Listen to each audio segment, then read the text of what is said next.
East in the background are great. Hi, everybody.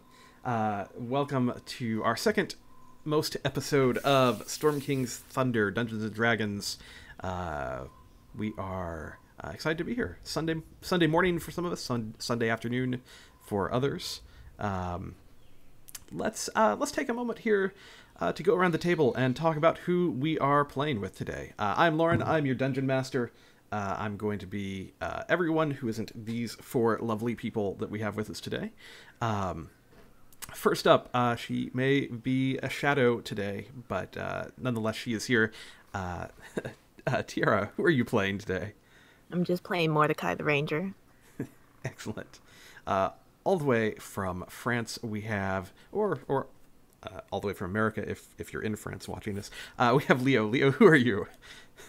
I'm Nength the Mighty, the Supreme Kobold Sorcerer, Excellent.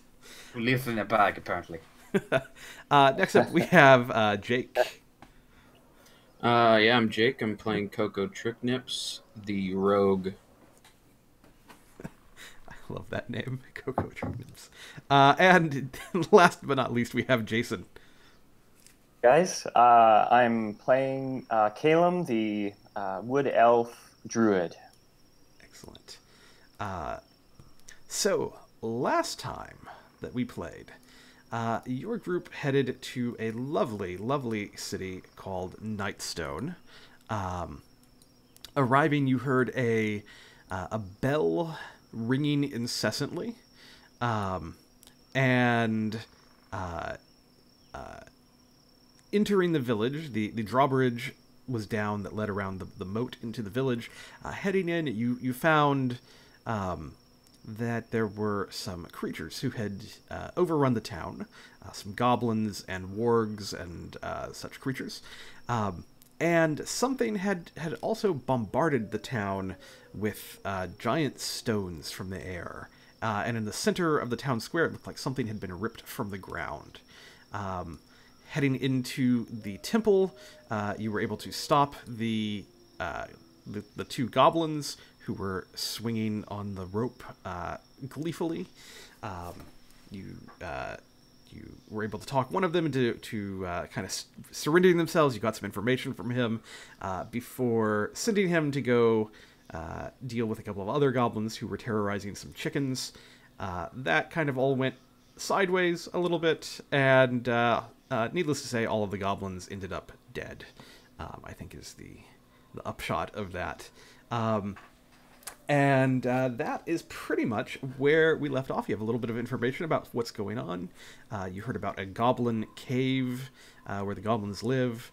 There's still a whole bunch of town to explore, so let's pick up here and see what you all would like to be doing.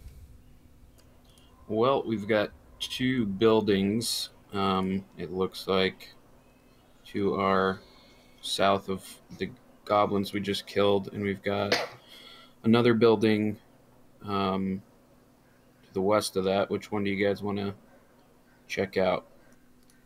Also, I mean, if I'm wrong, wasn't there like a building farther south, like on an island, as all just coming up? Yeah, to the south of you, there was kind of separate. There's a bridge separating this island from the rest, and it looks like that's kind of the keep of this place. The bridge had been damaged somehow. Yeah.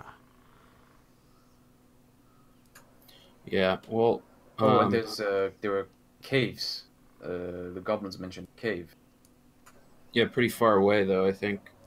Unless you guys would just not, you don't want to check out any other buildings. I don't know what you guys want to do. If you want to go building to building or what. I want to set goblins on fire. We should probably go building to building then. All right. I'm going to go over here and check out this building to the west of the farm we just went to. Yeah. So this building, as you pass it, there is a sign hanging above the entrance that says that it is the Nightstone Inn. Okay, I'm going to go in there. All right. Yeah, let's do... trouble with my map, so not really anything showing up for me, so I'm just trying to fix. Let's see. Let me see what's going on with your token, make sure it is working okay. Just one quick question: are we just writing out the barbarian like he didn't exist, or? Yeah, like I think you just fought these goblins. I think he's just gonna kind of wander off in their direction, and like maybe kind of the last thing we see of him is he is maybe like playing with the chickens, something like that. I don't know. Next thing we hear a massive explosion and just yeah, there's no more exploding chickens. Exactly. Yeah, we're just gonna kind of assume that he is wandered into the sunset somewhere. Yeah, the Legend of Zelda moment. He attacked one chicken and everything. Yeah. Yeah. Yeah. So. Yeah. We do have one player who's out today. So I will be controlling Halen because of his internet connection having some problems today. But all right. Yeah. You head into this inn. Let's go ahead and do that. This is the Nightstone Inn. Stepping in. What I'm going to do is bring you guys down here.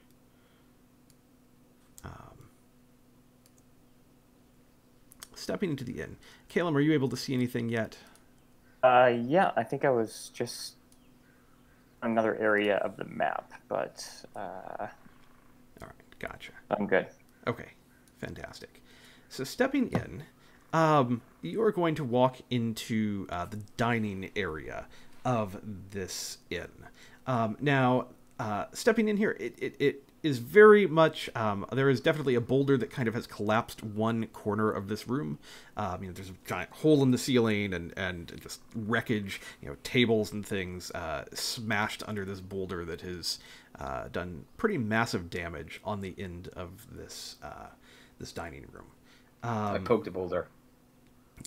Yeah, it sits there. It doesn't really do much of anything. This left a shithole. Yeah, there is. You can see like under this boulder, there's like the remains of a bed and a wardrobe that have come from above, right? Because there's a second floor to this thing, so it's smashed through a whole level above it, and like things from the room are just like shattered here on the floor as well. There are a couple of tables and chairs that are still fine in this room as well. And in the middle of the room, laying on the floor, there is a dead goblin with a crossbow bolt sticking out of its chest. Can I inspect the goblin to see if it's cold, or to find out if it's recently deceased? Or Yeah, why don't you make a medicine check on it?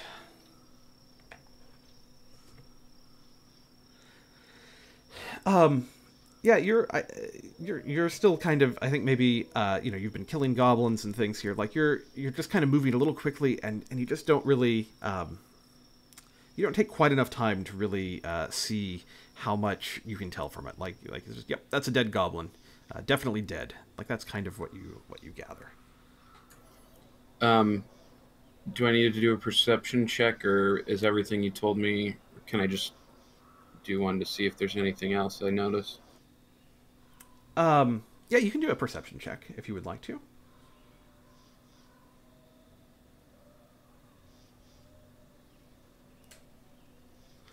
With a 10, let me see one thing here.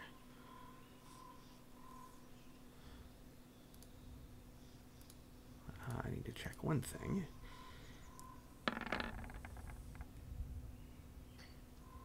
You're going to catch a sight of some movement up in the hole in the ceiling above you. You're going to kind of catch a little bit of movement from the edges of that. I look up, I guess, and I guess would I do another perception check, or? No, I mean, whatever it is kind of like stepped out of the way. But there's something up there that you have caught kind of sight of. You're aware now that there is something above you all. Something Creepy. or someone. Don't look now, guys. there's something above us. So we can figure that out now, or we can finish checking out the bottom floor. What do you guys want to do? I want to go upstairs. Okay, I'll follow you. Okay, yeah. So this room, this building leads upstairs. There is stairs here in the middle. There's another room to the back that I believe the door is closed to. But yeah, you all are able to head up the stairs. Just going to grab you all and bring you upstairs really quick here. I want to be towards the back, but if someone is behind me, be in a safe position.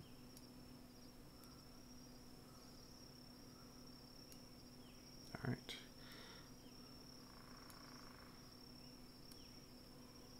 You guys kind of arrange yourself, obviously, as you would like to.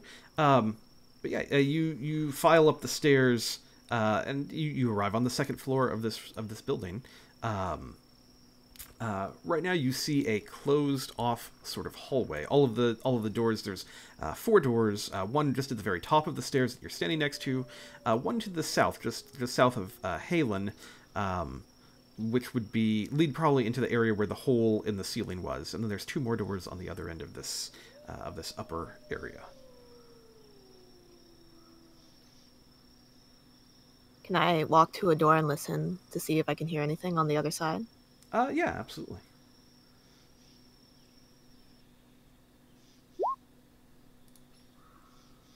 Listening at the door. Right now, let's see. Let me do another check here.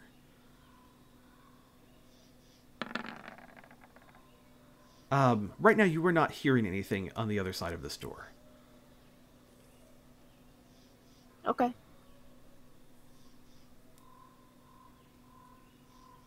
Is he going in, or?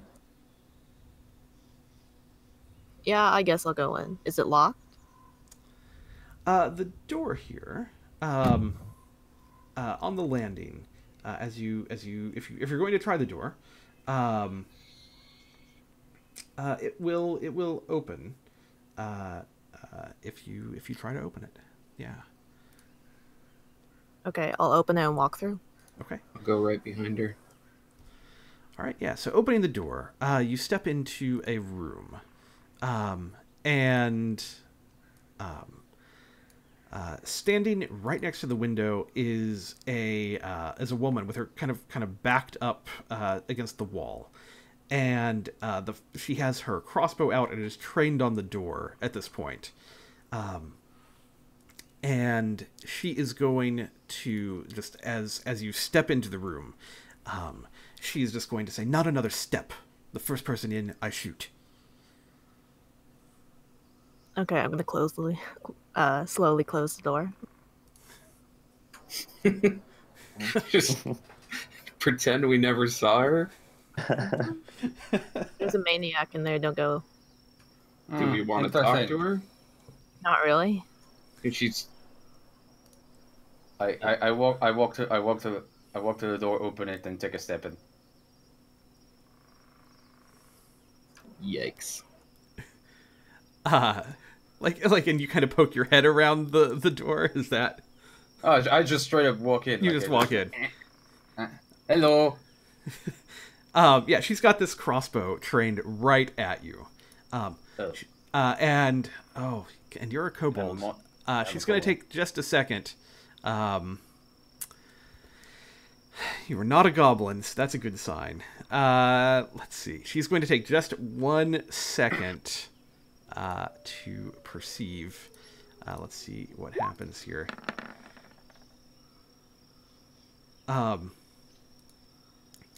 Yeah, she's gonna hold the crossbow bolt for just a moment, and just see you. You have exactly 5 seconds to start talking and tell me who you are, or you're gonna get this right between the eyes. I am Nank the Mighty, Kobold Sorcerer. We just came in, and I don't like being fought, so please don't shoot me, or I will shoot you. She's gonna say, "You're not with the goblins. Who are you? Where did you come from?" Well, I'm from Waterdeep. The others, I don't know, don't really care. But we are adventurer, and we came here because we were looking for a job, and then we just found rocks everywhere. And then some goblin said something about a flying castle and throwing rocks. I'm listening in, and I go in and confirm what Nank was saying. Yeah, like You shouldn't believe him. He's a rogue. They're all liars. Jesus Christ, Nank. Who's this Jesus person you mentioned? It's a friend I met back in Daggerford. Cool.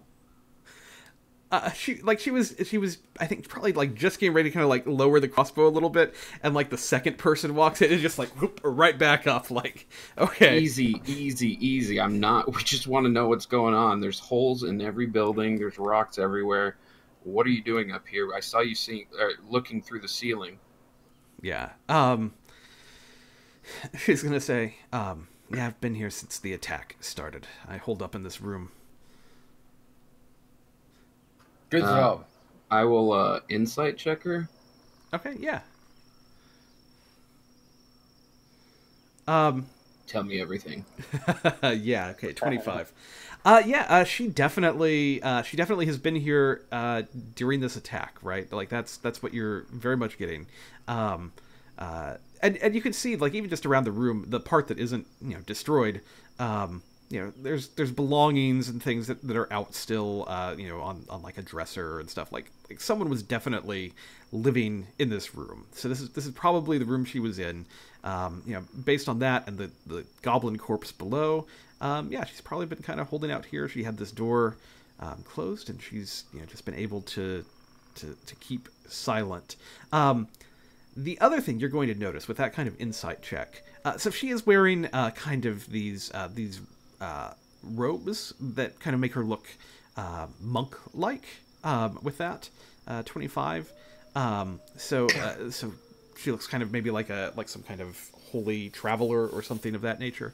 But you're going to see on her left arm, coiled around her left arm, is this kind of beautiful creature. It is a snake that coils around her arm. And what kind of makes this snake kind of extra special looking is it has wings. Can I Gross. Arcana check the snake, see if it's magic? Say that again. I'm sorry, you cut out just a little bit. Can I Arcana check the snake to see if it's anything magical about it? Yeah, you can Arcana check it. I think I'd like to do a religion check as well on her robes. Mm-hmm. Background? This snake, it is not necessarily a particularly magic. I mean, it's a beast of some sort. So you don't gather any gather anything about it. Yeah, go ahead and make a religion check. With a 12, let's see. You're not really placing where the robes are from. You just it's kind of more like you're like, oh yeah, those are like that's similar to what I've seen other religious folk wear. I ask her if her snake. Oh man, is that a normal pet? I ask her. Is that just your companion? She's gonna kind of shrug. I mean, define normal. It's normal for me. Yeah. How much for the snake? She'll shake her head. I would never part with my friend. Can I do a nature check to see if I could identify what kind of creature that is? Sure, yeah. 5 gold.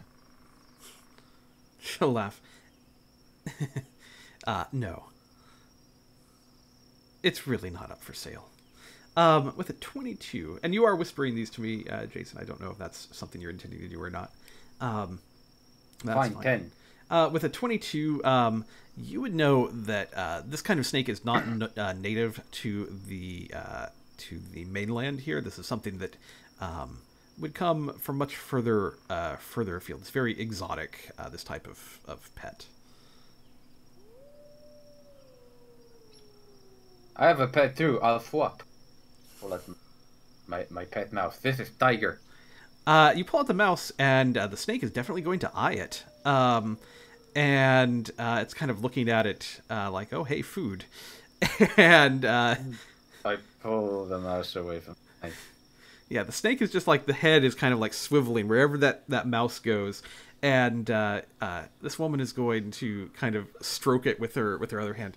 Like, settle down. That mouse is not food for you. Now I'm very suspicious of the snake. I don't like it anymore. I will ensnake the snake for evil intent. We maybe ask her what's been happening in this town? She'll say, well, first there was the castle that flew over and dropped rocks on everything. I'm sure you've seen those everywhere. And then yesterday these goblins showed up and have been going through this town trying to find, I don't know, whatever it is goblins value. So this sounds like maybe they were separate events. Goblins arriving, floating castle. Yeah, she'll nod. Yeah, it was definitely a separate occasion. The goblins came after. Goblins don't usually have floating castles, so I'm not surprised. So, So can I ask you, why are you here in this town? Mm-hmm. She'll kind of shrug. I was traveling and decided to stop here. It seemed a safe enough place for a traveler to stop. I guess I was wrong about that. she's just what business have you, like, what were you up to before you came here? Well, not that it's any of your business, but I'm I'm traveling to a temple north of here. I was heading. Let's see, what is it? Is it Waterdeep that's north of here? Just making sure I know the towns that I'm trying to say. I believe we decided it was Waterdeep. Waterdeep that's north of here.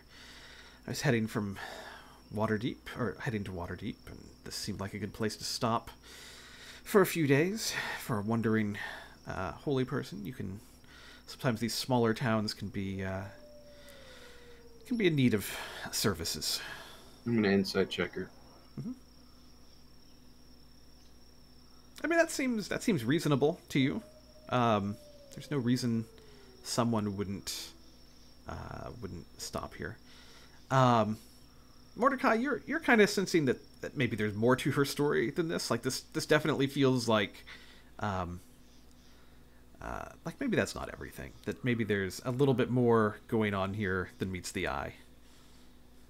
Like with her or the goblin? More like with her and like what her story is. I'll whisper to like Caleb and say I don't trust her. I agree. All right. Well, Kayla, as you well know, we have you outnumbered here. So, and we've got a kobold who's got an itchy trigger finger. So, we're going to need to search you if we're not going to tie you up. We're going to need to search you for anything of interest. I want to set up like a little bit of flame from the tip of my finger, try to scare her. She's just going to be like you've got to be kidding me. Like first the goblins and now this, like kind of like what the hell. She's going to, but she'll let you. Like, she understands that there are now like 5 of you here, so you can search her if you want to. But she is very, very not pleased, I think, is the key to this. There's obviously the snake coiled around her wrist. Other than that, I mean, she's got a coin pouch with a few coins in it. And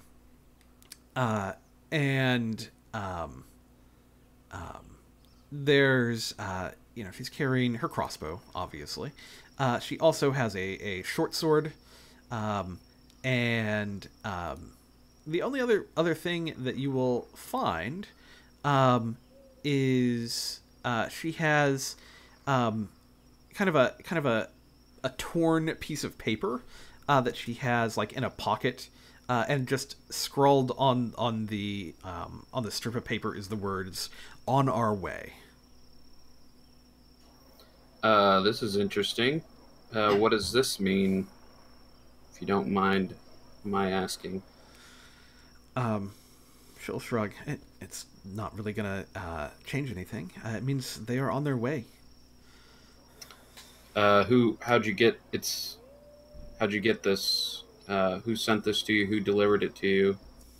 I have friends nearby, and when the goblin attack began, I sent my friend here to go contact them. Oh, the snake? Yeah. The snake is going to kind of like raise its head up just a little, kind of proudly, like look what I did, kind of thing. So your snake is a messenger. She's going to say my snake is a lot of things. Can I, having lived in the darker parts of a city, can I roll, I don't know, something to see if I can associate anything with, flying snake messenger? You can roll a history check and see if you can figure anything out. That something just went tilted in my brain. No, nope. not a fucking thing. You've never heard anything like this. No, never. I'm just gonna go play with a bit of string in my mouse over there. I know it's for cats, but I don't know that. Yep, Coco's got nothing either. All right, well, Kayla, your story's getting weirder and weirder, and we've only gotten real information once we searched you. I said we kill her. Nate wants to kill you. I'm not so sure, but what I think needs to happen is, well, Nate, do you She doesn't need this. We can't have her sending a message if the snake is a messenger, which it seems like it is. I don't know about you guys. I'm saying this out loud, of course. Mm-hmm.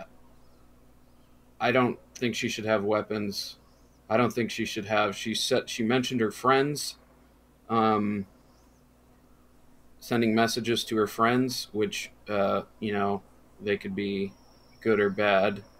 But we need to remove her from her weapons and her snake, I think. What do you guys think? Yeah, like, as you're saying this out loud, she's going to whisper something to the snake, and it is going to make a surprisingly very quick jump into the air. Firebolt. Can I shoot it? Firebolt. Yeah, can I? You can roll. Let's see if you guys can roll like a dexterity check to see if you can get any kind of attack on this thing as it flies off. There we go. Yes. Yeah. Okay. I'd say that Nank and Mordecai, both of you could get a shot off at this. But the snake is going to go like darting out towards the hole in the floor. So both of you can try to get a shot against it if you would like to. Yes. 17 will hit. All right, for 3 damage. All right. He has more HP with that. Oh! Yes. And I thought I'd do it. Mordecai is going to just like dead eye with this arrow, just boom, right into the snake. It is going to fall lifeless to the floor below. And Kayla, how about I you feel drop your inadequate. weapons unless you want my pal here to lance a freaking arrow into your eyeball? yeah, she's just kind of like staring down at the stake or at the snake. Steak? Well, it is now maybe A a steak? steak. You could cook it later. Little flying snake on the grill should be fine. Um, and she's going to just kind of you are all going to be so sorry when they get here. She'll drop her weapons. Okay, I take them. You said it was a short sword and a And crossbow? a hand crossbow, yeah.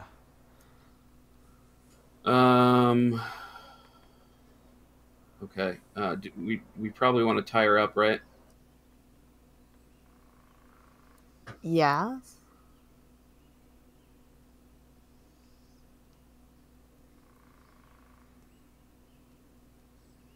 there anything in the Well- area that we could restrain her with? I have rope. I'm fairly sure there's a rope. I have 50 feet of rope as well. All right, yeah, you tie her up. She's just going to be like glaring daggers at all of you.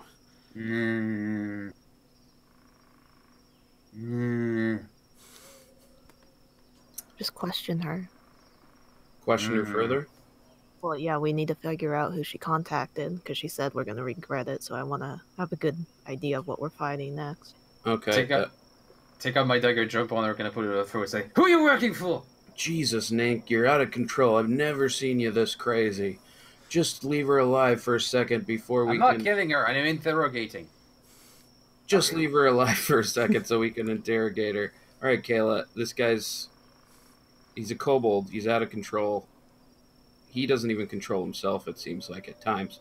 So why don't you tell us who you're trying to send a message to, who your menacing friends were?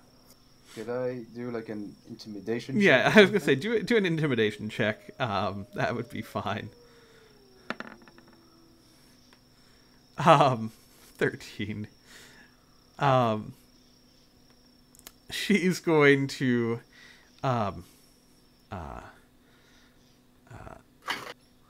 just look back at Coco like I can't believe that you would come into this village and the first survivor of the attack that you find, you kill their pet, tie them up. If you had been stuck here for days, you would have sent help to your friends too. I'm not answering any of your questions at this point. Okay. Well, I'm going to... So she's already tied up. I'm going to stuff a rag in her mouth or something of the sort in case her friends show up and she wants to scream or something. And then, unless you guys have anything else to do, I say we check the other rooms. Did we check? We should move her because she might have given the location to others.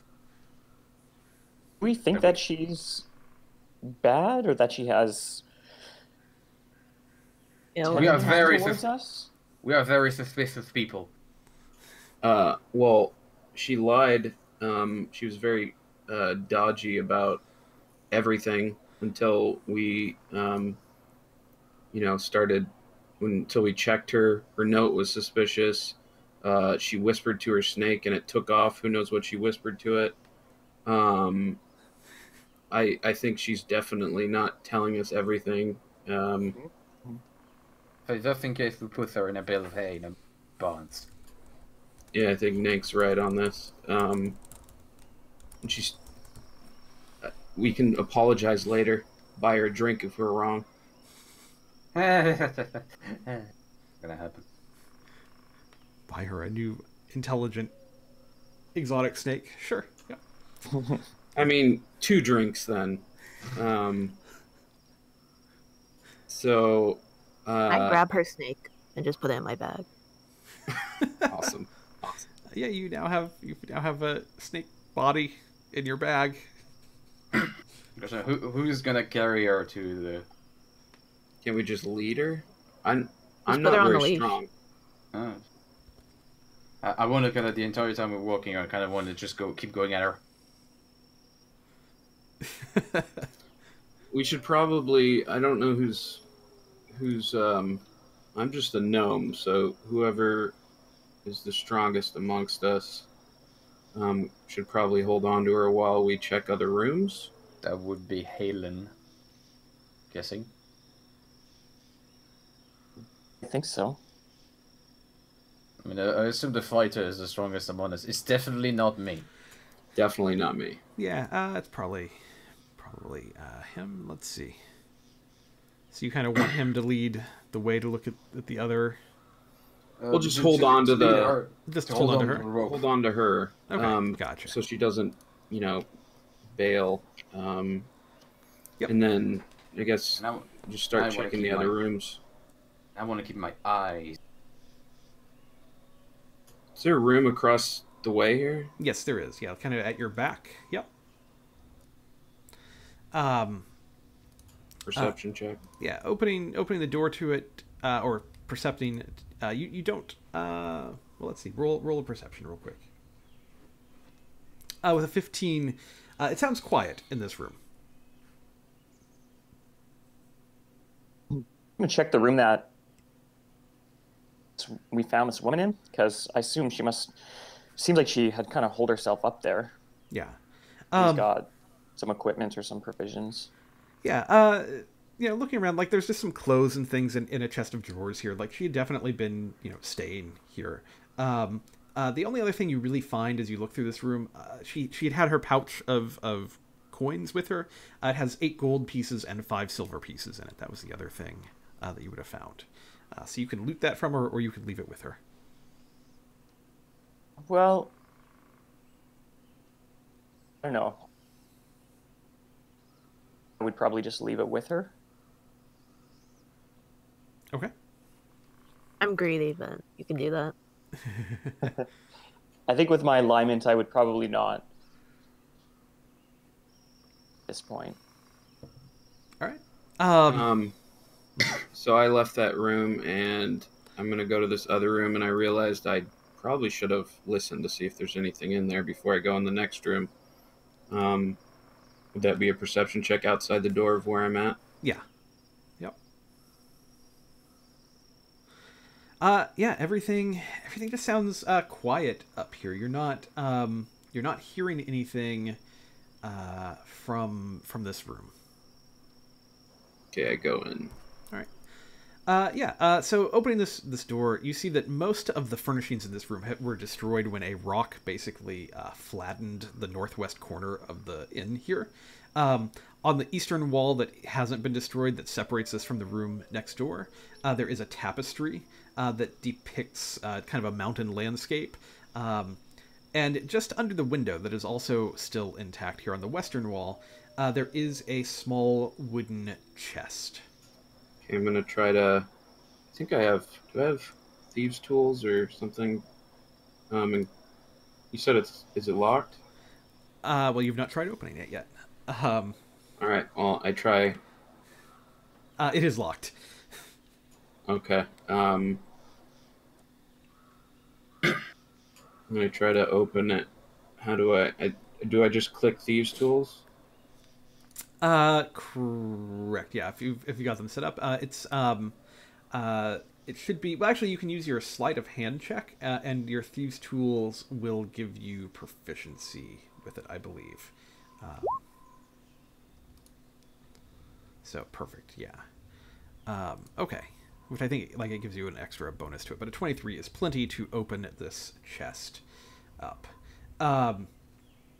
And inside you see that there is a suit of chainmail that is sized for a dwarf. There is a helmet that is sized for a dwarf. And there is a leather bag in here that inside it there is 45 gold pieces and 2 gemstones. And there's also a potion in this chest. Do I know what kind of potion?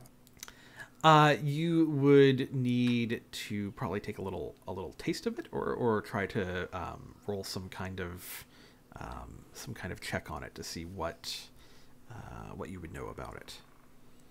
Could Like roll a- a medicine check on it. I don't know. Would yeah, that something like I that. could do? Yep. Oh. Lovely. Callum is going to kind of poking his head into this room as well. Like he's just going to see.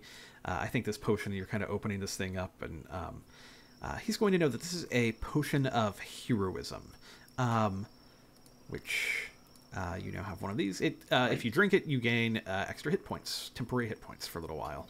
Oh, sweet. And you're Not like under the in-game. effect of the bless. But... Not in game, or none of you guys are dwarves, right? Okay, well, I guess I'll just keep everything. And then that was it for the room, right? That we, in terms of perception check or anything. Yeah, pretty much everything else has been smashed in this room. Like that's pretty well everything that's here. Okay.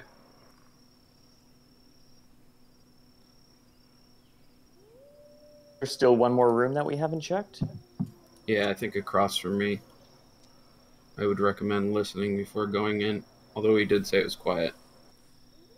Correct. Yeah. So opening this last door here, both this room and that other room that you checked. These are just typical guest rooms. They are fully empty. There are 2 beds. There's a wardrobe that, as you look at it, it is empty. There's a desk and a matching chair and a small oil lamp that sits on the desk. And there's a bearskin rug on the floor. That's pretty well what you see in here. Okay, you guys, I'm going to head downstairs because we didn't check the other room, I don't think. All right. Halen is continuing to drag Kayla with him. Kella, sorry. I'm going to listen at the door for in that other room. Listening at the door to the other room, you're going to hear kind of some scuffling sounds. You don't need to even do much of a check. Like you just kind of hear it as you step up to the door, kind of. And you hear kind of just kind of like the sound kind of going like.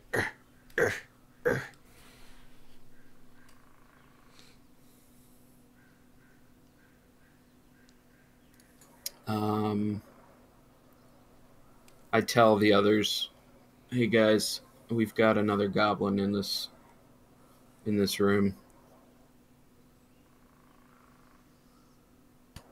Leave him be, or what? What do you guys think? No, let's just kick down the door and grab him. I'm serious. Let's do it. Okay. We run in there.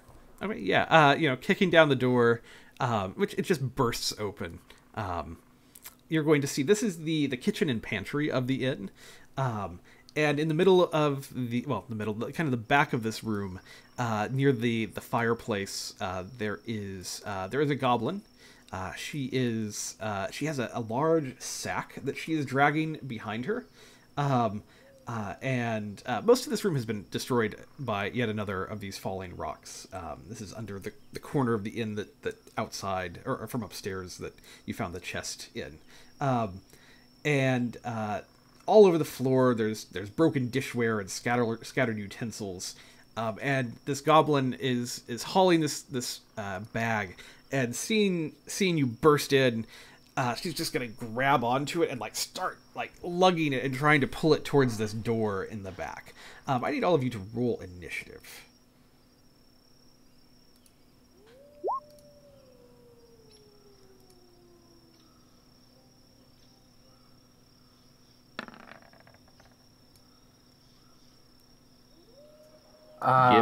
The bottom of the initiative. My favorite place. Oh, That's a lie. I should probably add Halen into here, shouldn't I? We'll do that. This is seriously my curse. 99% of the time I'm in initiative roll, I'm very bottom. Even with my rogue that's plus 12 initiative. And Mordecai. Why did he not add to it? That's weird. All right. He did add to it. He He's did. there It just twice didn't. now. Yeah, it didn't update for some reason on mine for a second. All right. That was weird. All right. Mordecai is up first. Go get them, guys. Is that the door? Yes. Then I'll just move there, and I'll block the door. Okay. Good call. Callum. Wait, Oh, sorry. I was gonna try to grapple. Oh this yeah, little- please do. Please do. Is that a strength check or save? It's Just Six. check, right? Or is it acrobatics? I don't remember. it's athletics to grab. Yeah, you can. You have to roll a strength athletics check. He can do she can do a dexterity or a strength to try to get away from it. 15? Yeah, let's see. Let's see what that does. Yeah, you grapple onto this creature. Grappling just means it cannot move at this point. It is grappled. It is not restrained, but it is grappled. Callum is up. Knock it out. Okay. I think what I want to do is go up to him and thwack him with my quarterstaff and try to knock him out. Not kill him, but knock him out. Okay, so non-lethal sort of attack. Yeah. How far can I move? Let's see. Well, and you would have been coming from down the stairs, so we can adjust that a little bit. Is there a reason that the Chaos character rolls 2 d20s for initiative? Yes, because I have advantage on my initiative rolls. All right, Therefore, okay. it rolls it twice for me. I was wondering. Yeah, it's a nice feature. Okay, would I be able to get close enough to him? Yeah, these are 5-foot squares, so I think your speed is 30, so you can move up to 30 feet. Okay. I'm gonna shillelagh him. Or shillelagh, or whatever we decided it was pronounced. Good enough. Close enough. Did I get advantage on that because she's grappled? Grappled is not Okay, going to give grappled. advantage. It just is that they can't move. Movement speed let's is see. reduced to 0, basically. Yeah. Yeah. So that is going to miss. The 12 is going to miss. It's kind of dodging out of the way. The goblin, Gum. Oh, so close. Squirming and twisting. This creature is going to try to get away, but is not going to make it. Coco is up. I'm gonna go right up to Gum and point PD at her head and tell her to stop messing around, and then check her for weapons and her bag and stuff. Okay. Oh. Looks like maybe my Hello? internet disconnected. I think Lauren just died. He's frozen. His video froze. There we go. Yeah, it's gone black for me. Hold on one second. He Can you lost still... his audio too because it's coming. Audio is through Discord.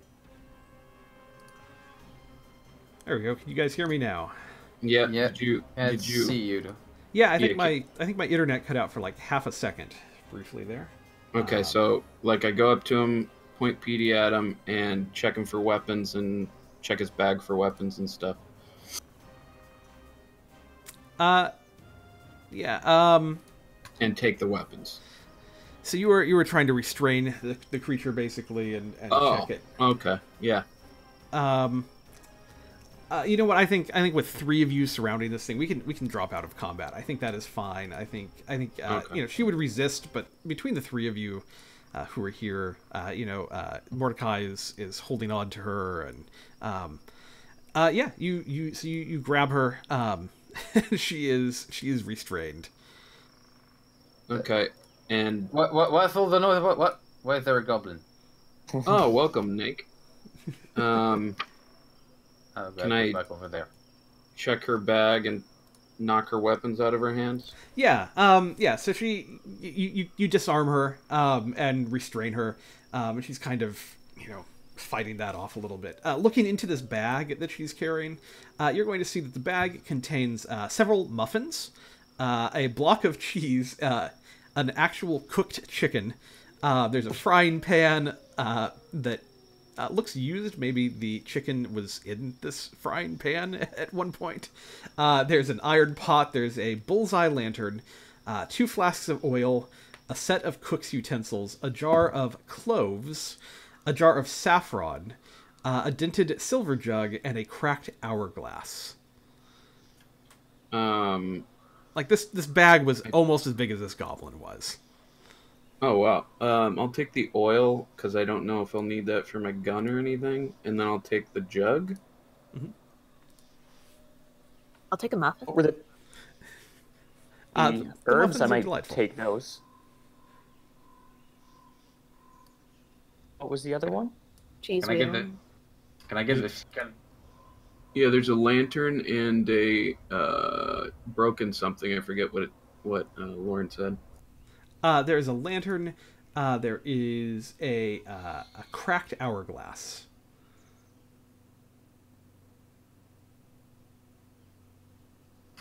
You guys want the lantern or the cracked hourglass? I'll take the lantern, but I'll need oil for it.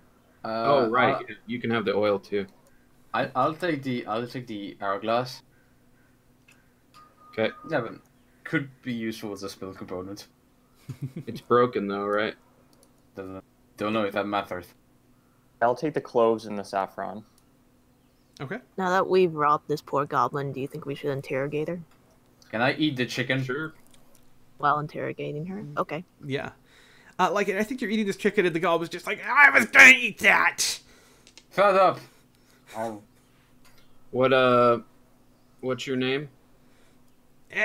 Gum Gum. Hey, Gum Gum. We're the killers of Daggerstone. Nice to meet you.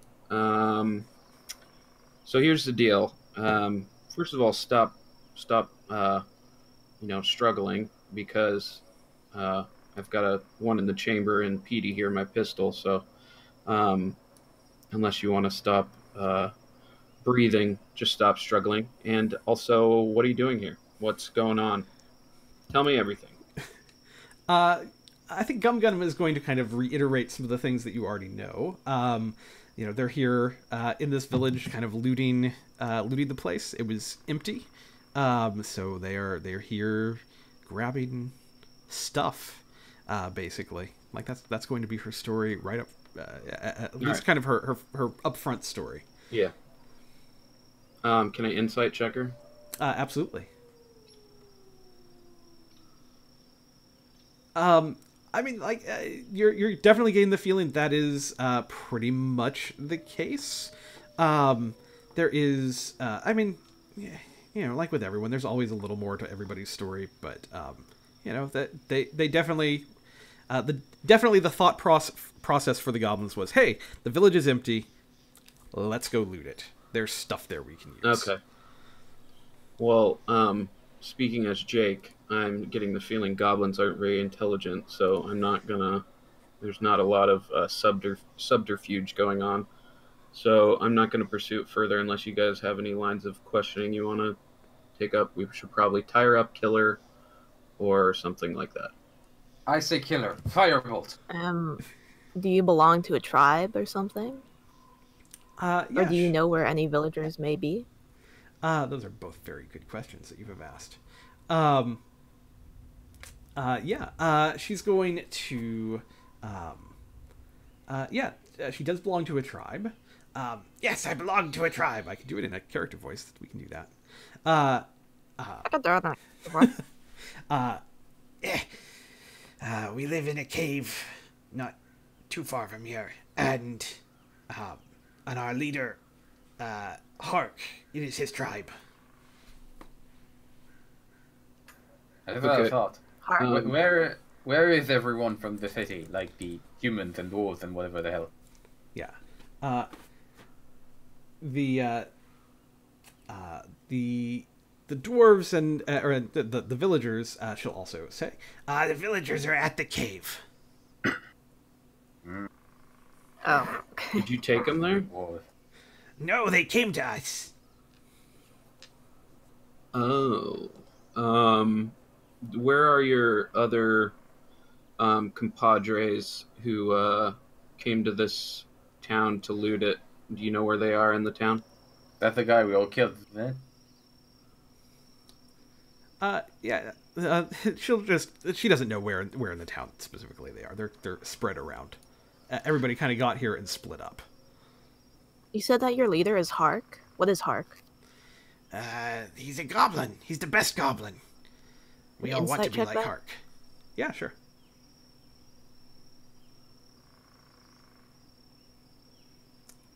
Uh, 22. That usually means he's an asshole. It was the same thing with the kobold. Like the best kobold is actually the biggest dickhead. Thank you. That explains a lot, Nick.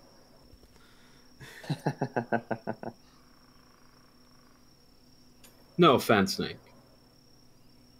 So, I'm gonna can I tell any body language? Like, is it the truth or a lie? No, this definitely feels like the truth. Okay. Yeah, she feels. It seems very much like she is in awe of Nank, or of Hark. I'm sorry. So they're in a cave, right? Correct. What's in the cave? Is it just goblins, or is it something? He said else? the villagers.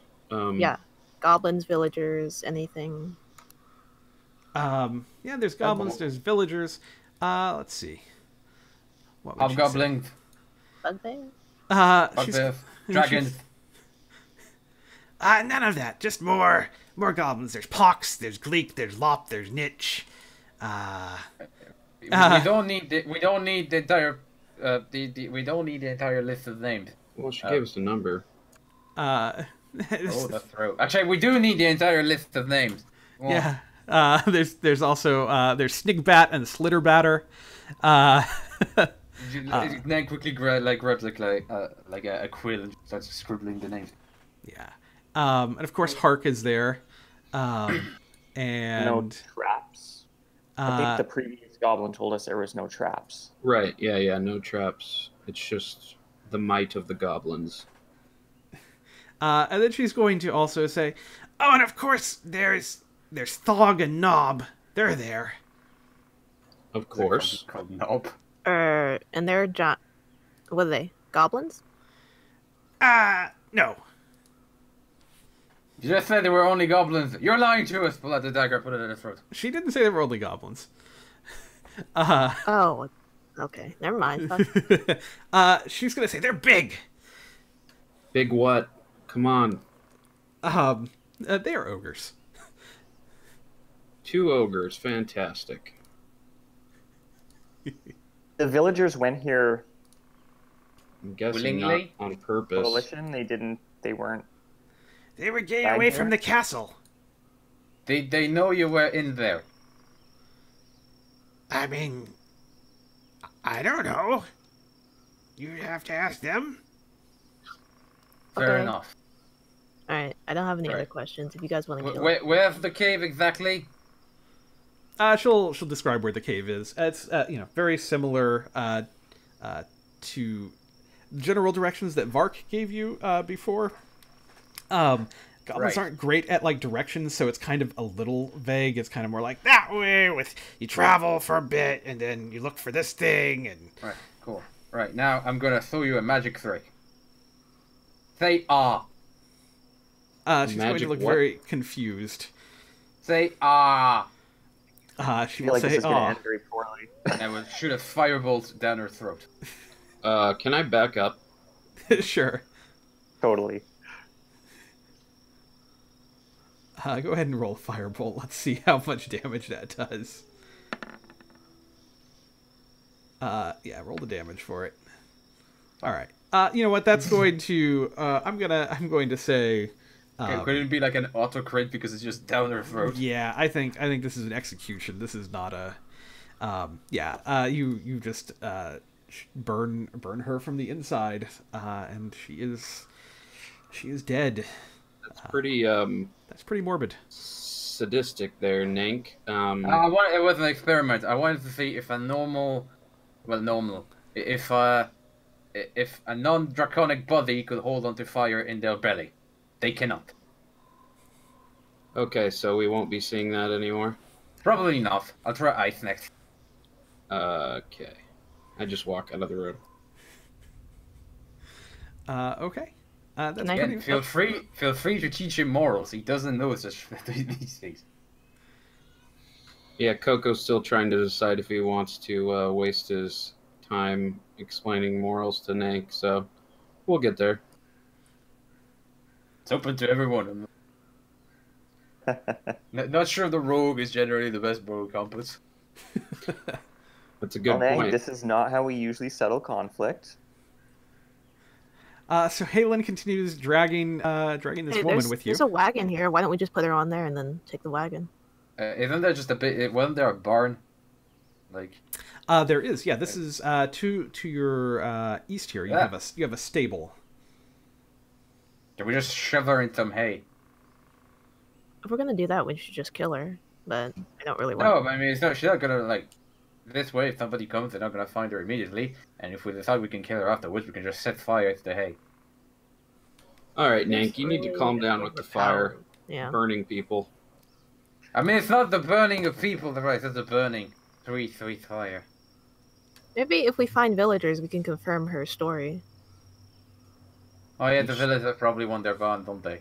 But we'd have to go to the cave where the ogres are. Well, maybe we'll find. Well, yeah, I guess we do have to go. And I don't know if you guys want to still keep looking around, and if you want to go to find some way to cross the broken bridge or anything, and go to the castle. There might be villagers in the castle. I don't know. Oh yes. Ooh, Where? I have an idea. There were nobles here, right? Helen is strong, right? Yeah. He is. Right. You can throw me. Oh, okay. You can throw me over the hole. Do we want to clear the other buildings, though, for goblins or anything, or other Kellas or whatever her name is? Kalas? Wait, I have a question. How long is the gap? The gap is let's see. It's something like about a 20-foot gap. Okay. Are there any horses in this stable? So the stable, as you walk to the stable, you're going to see the bottom of the barn. There are 5 draft horses and 5 riding horses that are within the stable. And on the walls you're going to see bits and bridles and leather saddles and all of that sort of thing. In the middle of the stable, happily having missed all of the horses, is a giant boulder that has just come down like straight through the roof of this place and embedded itself here in the ground. The horses are inside? Yeah, the horses are still inside. Yay, new mount! You use the horses to travel to the cave eventually, but we could potentially 20 feet on a horse jump over the gap. Hold on. I just thought of something. Did the note Kayla had said they're on their way, right? That is correct. Get the drawbridge. Yeah, we should probably raise the drawbridge, I guess, then. Someone want to help me raise it? Yeah. That was at the entrance where... Yeah. Sure, I'll help you. Okay. Yeah. I think you would definitely be able to work on raising this drawbridge. It's going to make some noise doing so. Just the cranking of everything. Yeah. You do need a person on both winch.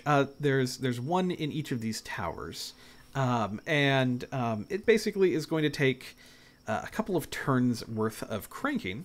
But you were able to raise the drawbridge. It takes like 3 rounds of so about 18 seconds roughly. Can I Can I guesstimate if Helen is capable of throwing me? Wait, I have an idea. Weren't there, to get to the guard tower, there are ladders, right? Can we take a ladder down? That is smarter than my idea. Well, we can still do that, buddy, but I'm using the ladder if it's possible. Yeah, no. Me too. Yeah, I'm not sure these ladders are 20-foot ladders. You would probably need to... How tall do you think they were? I mean, getting up to another level is probably maybe 10 feet up to the next level. So that's probably what you're looking at for that. Could grab both, tie them together. Yeah, we could. So the drawbridge is raised now, though, right? Correct. Yep, you have allowed yourselves to be locked in here. Now, as you've done that, though, let's see. You have made quite a considerable amount of noise. Yeah, everything else is gonna crawl at the woodwork. Yeah. I want to ready an action. The first thing I see pop out of the thing, I firebolt. Yeah. My dear villager. Looking around, you are going to see approaching you with the sound of this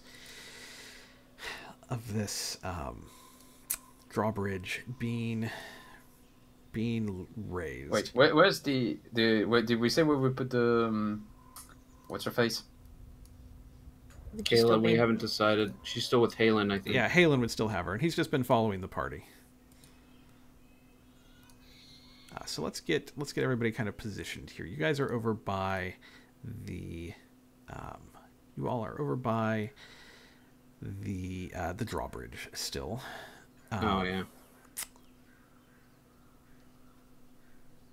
So as you are cranking that, you're going to see from a few directions some creatures headed your way.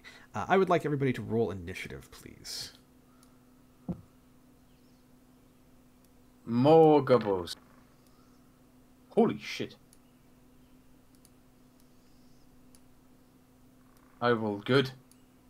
Yeah, really good. Ooh. Nice roll. That doesn't happen to me normally. That something's gonna go terribly wrong. It's a very good roll. Everything's gonna go horrible. All right, let's roll a little bit of initiative. Even when I roll a 19, still not at the top. For some goblins here.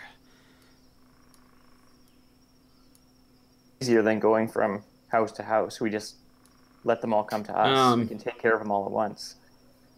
Yeah, but we're ever so slightly outnumbered. Do you have any AoE, Nank? No. I have magic missile, so I can hit 3, but the next time I cast a level 1 spell, something's gonna go weird. That's fine. All right. And there's something else I want to try, but Mordecai, you are up. And nuke one of them. Closest one to me, south. 24. I have advantage. Okay. 24. 6 piercing. Will hit for 6 damage. That's this one kind of south of you, I'm assuming? Yeah. Okay, great. Yeah, you hit it. Very good. Work the Goblin is going to run towards you. He's going to use all of his movement speed to close the distance here, and runs up to Mordecai.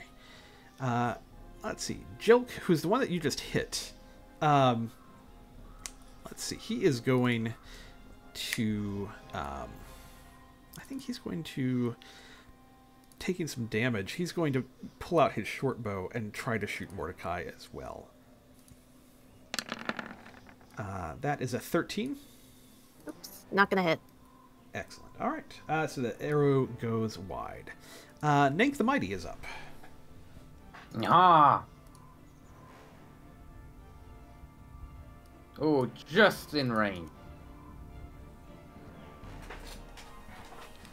I've been wanting to do this all day.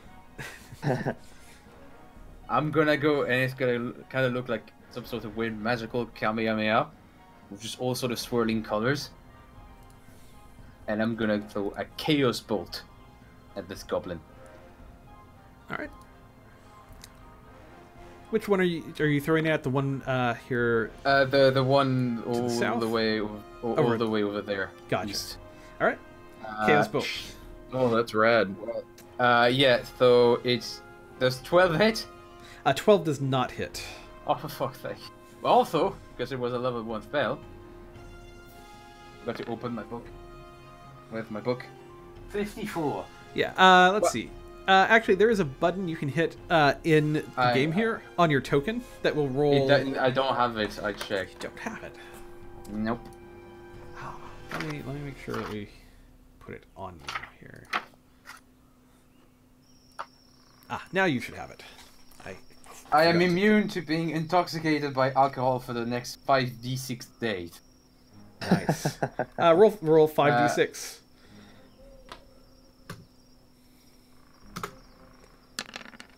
Of course, I rolled just 5s and 6s. For the next roughly month, I am sober. That is rad. That is so cool. That is handy. Guys, whenever we're in a tavern, we're having drinking contests. We're That's gonna fantastic. run them clean. And just for reference, the big bolt of energy, I just want to see what it would have done. It would have been... It would have been fire damage.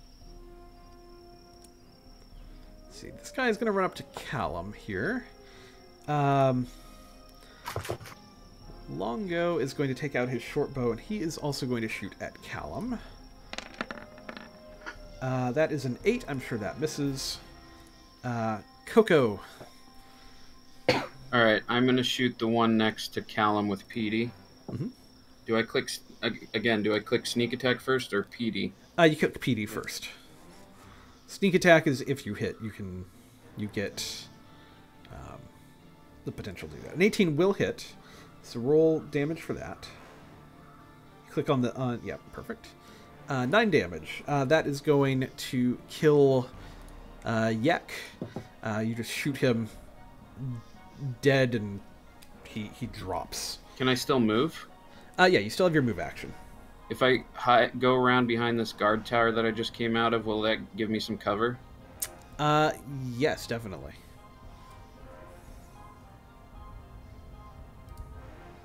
Okay. Thanks, Jake. Done. Right. Coco. Let's see. Got it. Blick is going to move up, and he's going to take out his short bow. He's going to shoot at Nank the Mighty. Oh, fit. It's a 23 for 5 damage. Oh, fit.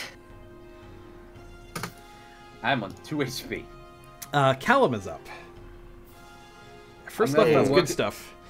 I'm gonna start working on my next character.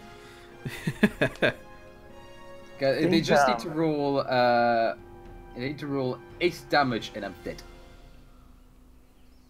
I'm gonna attack the goblin to the south of me with my short bow. Okay.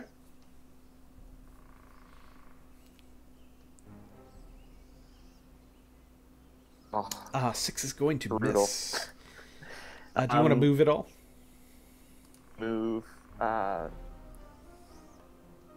of. I think I'm just gonna move my guy out of range of.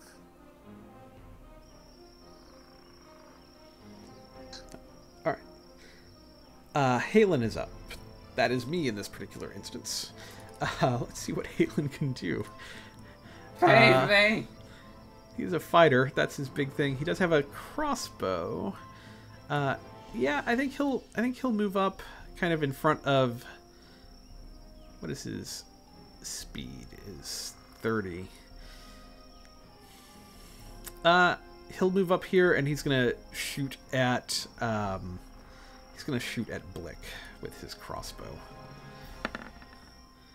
15 is just going to hit. So that's good. For 8 damage. That is going to kill this guy. Guys, I was just reading the... Oh no, I don't think it matters. I'm in range. Because I just realized I rolled the same number on both d8, but so it would have leapt to a new target, but there's no targets in range, so never mind. Alright. Let's see. Derp is going to move up a little bit. Better name than mine. He is going to also use his short bow, shooting at Mordecai. That is a 14. Yeah, that hits. All right, for 3 damage. Good thing he doesn't hold grudges. Yeah, Flick is going to move up. Also using his short bow, he's going to shoot at Nank. This is where I die. That is a 13. 13 hits, and I'm down. You're Not dead, 4 I'm down. damage. You are unconscious. Mordecai is up. Ah. I use my short swords. Oh. Critical miss. So you are not going to Can to I hit it do all. offhand for my bonus? Yes. Wow. I used the bow for a reason. Let's see. Gwerk. This is how we die, guys. Which one is Gwerk? Gwerk is going to take his scimitar. He kind of dodges away from Mordecai's. Mordecai slashes twice, and it's going to swing at Mordecai with an 11, which will miss. Jilk is going to close range with Mordecai, and is going to use its scimitar. That is a crit for 8 damage. Is that doubled? Yeah, automatically. Yeah, it automatically when you do a crit, you roll your damage die, and it automatically handle doing that here on the table. Nank, Well, this is not looking good. yeah, Nank, I need you to make a death saving throw, sir. Here comes a nat 1. No! There you go, first There you success, first of 3. There you go. Woo! Longo is going to move up. Stopping. Among all the goblins, there's one that's named for a type of coffee. This one is going to shoot at the warrior over here. That is That's what? another crit for 7 damage. Try not to kill off. TPK. Try not to kill off his. TPK. Coco is up. Like I think as this is all going on, like your captive is just kind of like through the gag, just kind of like laughing, like ha ha ha ha ha. Wait, she's gonna... Callum has her, right? Yeah. Or did we put...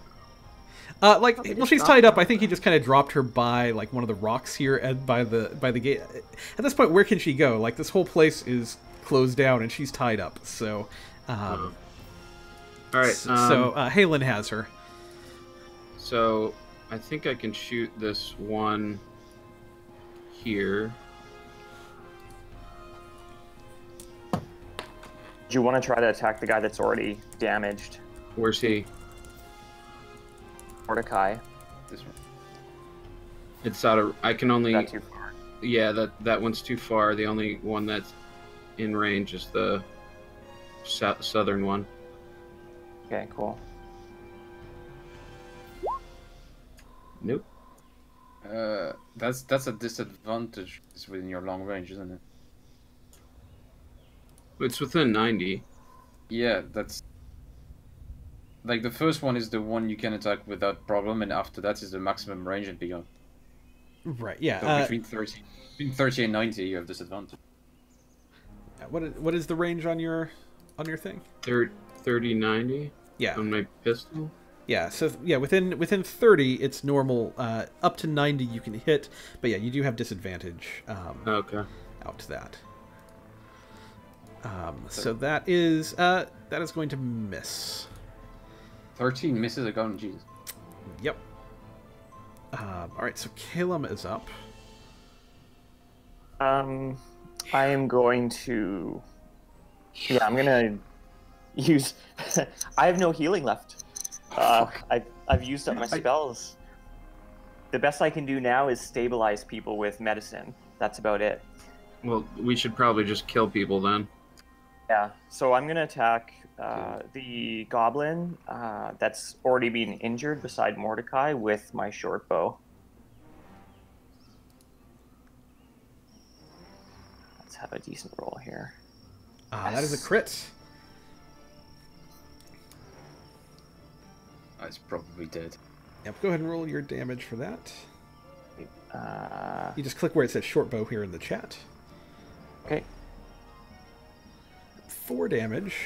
That is going to be enough. That is this arrow is just going to strike true and straight, and this goblin, like mid scimitar swing, is just going to drop dead.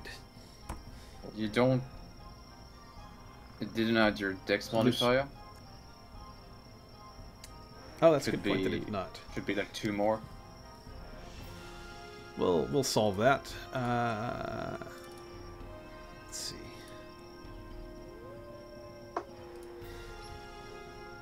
Attack is dex plus proficiency. 1 dex. There we go. Got it. That should roll better for you next time. But 4 was still plenty to kill this one, so it doesn't really matter in this particular instance. You did more than 4 damage. Is mine supposed to be adding a dex? How do I know if it's adding dex? It is. I think it's when you if you halve the damage, it gives you the rundown, like the easy explanation. Yeah. Let's see. Halen is going to run out this way. He is going to shoot at Flick with his crossbow, I believe. Let's see. There's only 3 left, right? 4. It's 4. Okay. That is another crit. Oh, there's 4. So my dice are hot tonight, I guess. That is going to kill this one. Now there's 3. So another crossbow bolt as he just runs forward, just shoots with his crossbow, taking this one down as it kind of runs and it just falls over. Let's see, Derp is up. He's going to close with Mordecai as well, swinging with his scimitar. That is a 10. That will miss. Mordecai. Okay, we'll try it again. An 11 is going to miss. But a 15 will hit. Which are you doing, the top one or the bottom one here? Let's do bottom. Okay. Yeah, so 6 damage to the bottom one. That was going to bloody it. Alright, Gork the Goblin is going to swing at Mordecai with his scimitar. That is... actually, it's a 12, so it's just 3 damage. No, because it doesn't hit, so... yep. Excellent. Nank the Mighty, please go ahead and make another death saving throw for me. That is your first fail. You have 1 success, 1 fail. So if you roll a crit fail, that counts as 2, by the way. I am dead! So If something hits me, I am dead! That's a crit fail? if he gets 1, that will be enough to kill him now. So try not to roll a crit. Of course, if you roll a critical success, you come up with 1 hit point. So yeah, if I roll a 1, I'm dead, and if anything hits me, I'm dead. Yeah. Longo is going to keep moving forward, and with his short bow, he is going to shoot at Callum.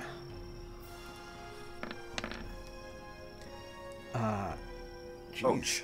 6. Lawrence, stop that! The dice are Stop it! on the DM side tonight. That is 6 against Callum. All right. Coco, can you put a stop to this bloodshed? So there's one to the south of me that I can't see because I'm around the corner, right? Right. Now you could do like something where you step out, shoot it, step back in. You can use your. I can do that. Yeah. You can Right. you can use your movement in any amount of it at any point during the. I'm gonna do that.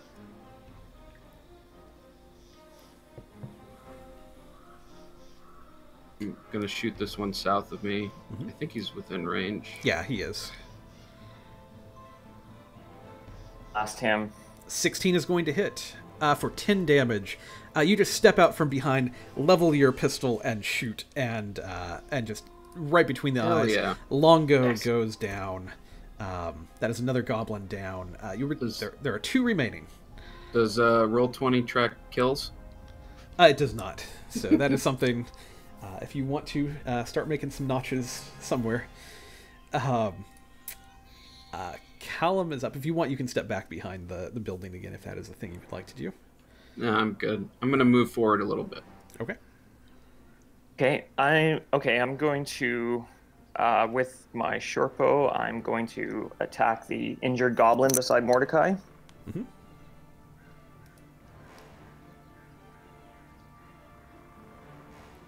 19 will definitely hit. For 5 damage. Yeah, you just take it out. Another arrow between, just in between the ribs, and this one drops as well. Down to 1 goblin left. Did you want to move at all? No, I think I'm gonna stay where I am. Okay. Halen is up. He is going to just kind of move forward again, and he is also going to use his short bow or his crossbow at this last goblin. He's going to miss. Maybe my dice are cooling off. Mordecai, can you land a blow against this creature? You can for 7 damage, which is almost enough to kill it, but not quite. It is still standing. 13 is just going to miss, and your second attack is going to go wide. Gwerk is going to cry in pain as he swings with his scimitar one last time. That's a 14. Yeah, I'm down. And Mordecai drops. And Gwerk is going to back up this way, trying to get away using his movement speed. Nank, go ahead and make another death saving throw for me, please. Here comes the net one. Critical success. You are up with 1 hit point. I just talk about. I have an arrow in my stomach, one in my shoulder. I hate goblins. I hate goblins. Like it. Coco.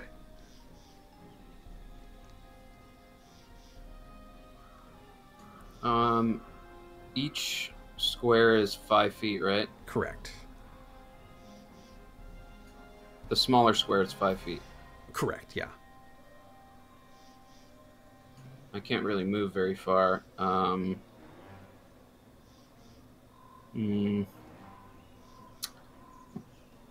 going to try to do medicine on Nank. Would that help at all? Or? No, I'm good. I'm up. Yeah, at this point, no. Right, like you well, could use your dash action if you wanted to try to get closer to Mordecai to be able to use medicine on him on your next turn. A dash action basically cashes in your attack, and you can use it to move double your movement speed if you wanted to, so you could get a lot closer. I don't want to get hurt by the other goblin though. Well, I'm just. Is the goblin body south of me close enough? Yeah. There's a couple of bodies over in this direction, and there was one kind of down over here. Oh, okay. I'm gonna go close. I'm gonna go close to Nank. All right. And dash, I guess, since I don't have the. All right. Hold on. I think I did it correctly.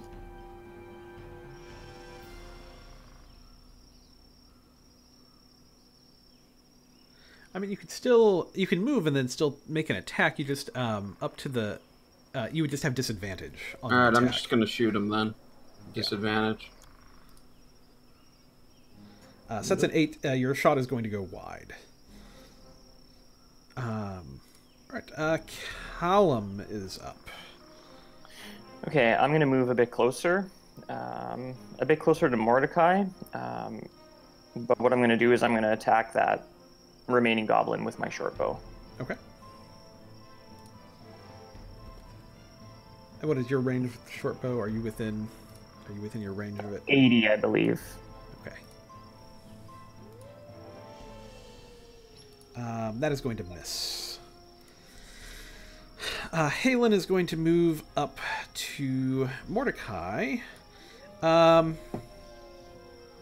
Since I'm playing this for him, I'll ask Tira, do you want me to have him use medicine on you, or do you want me to have him try to shoot this goblin? You can try and shoot the goblin. All right. I'll leave that up to the team so that we're... so he's going to shoot. A 7 is going to miss. He's mine. Mordecai, I need you to make a death saving throw, please. That is your first failure. Gwerk is going to shoot with his short bow at Halen. That is a 17. That is going to hit. Halen is actually down as well. Oh, man. Nank is up. He didn't move? He did not move. He's kind of hunkered down over here by this wagon. You're mine, fucker! Ties of Chaos to give myself advantage on that one. Firebolt. Oh, for fuck's sake!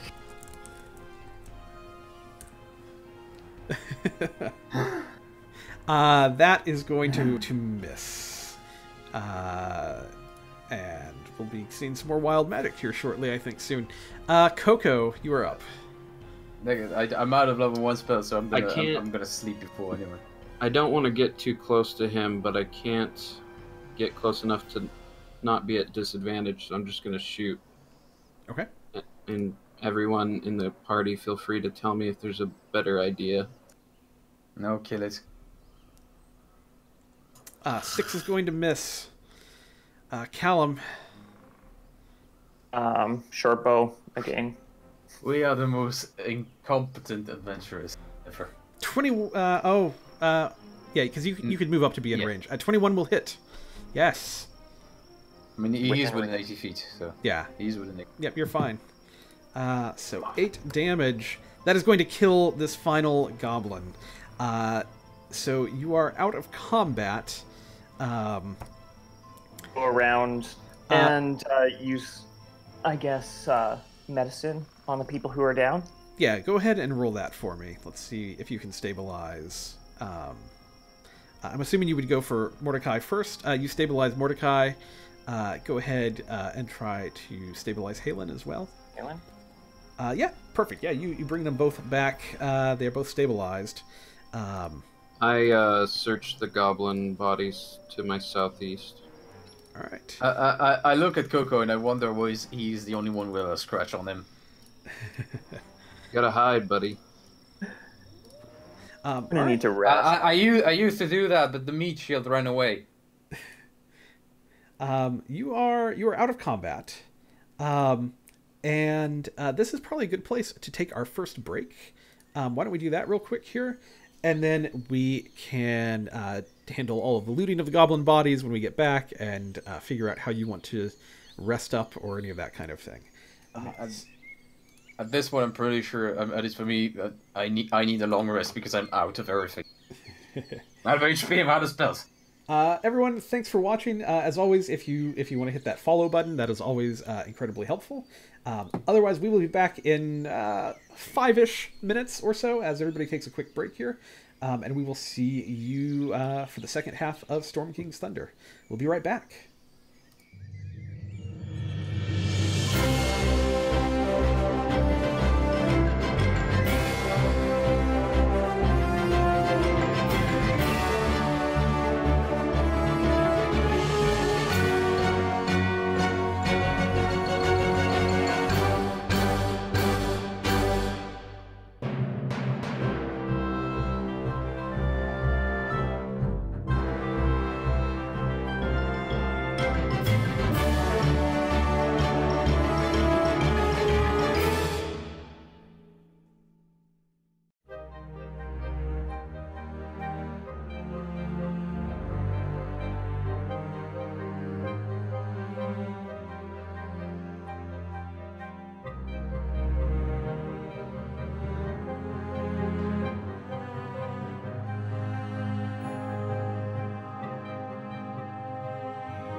Hi everyone, we are back.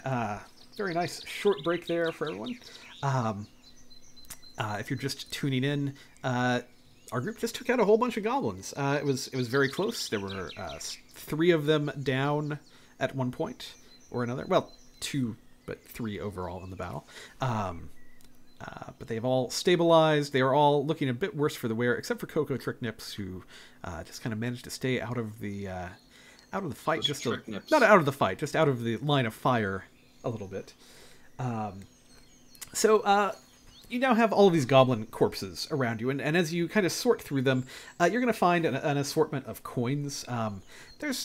Overall, there's probably about 20 silver pieces of coins on them that they've kind of looted from around the area. They all also have basic goblin equipment, which is like pretty not great scimitars and these little bows that they've got. So if you want any of those, you can have them, but just not... split the silver evenly, so 4 each. That seems fair. And then the last thing that you will find is one of the goblins has a little silver locket that he is carrying. It's shaped like a fish, and there is a painted portrait inside this locket of a rosy-cheeked male halfling. Can I history check it, or for the sure. the logo or whatever? Sure. Yeah. Can I keep an eye on what's her face? Mm-hmm. So you don't know who this would be, but looking at this locket, like you feel like it is probably one of the townspeople. It probably matters to someone here in the town. So if you could find them, you now have their locket. Something you can either give back, or you would also look at it and probably realize it's worth a little bit of money. So up to you how you want to handle that. I guess we'll just look for the owner.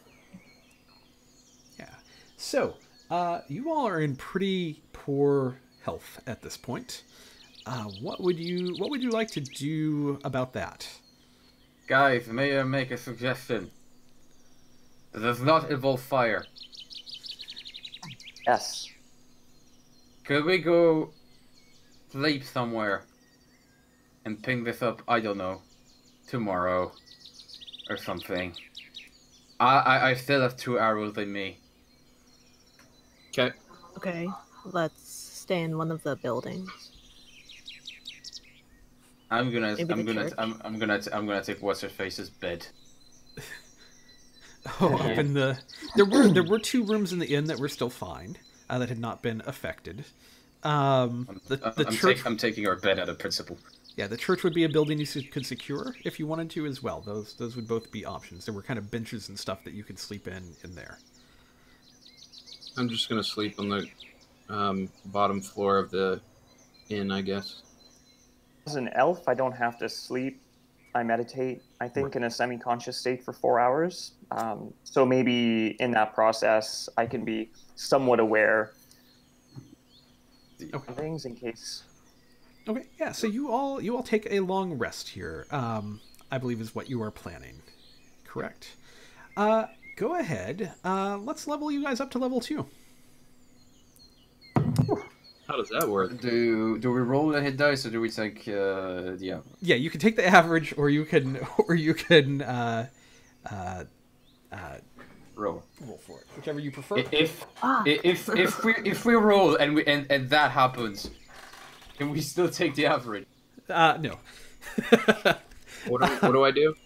Okay. So for your class, let's handle this real quick, guys. We're going.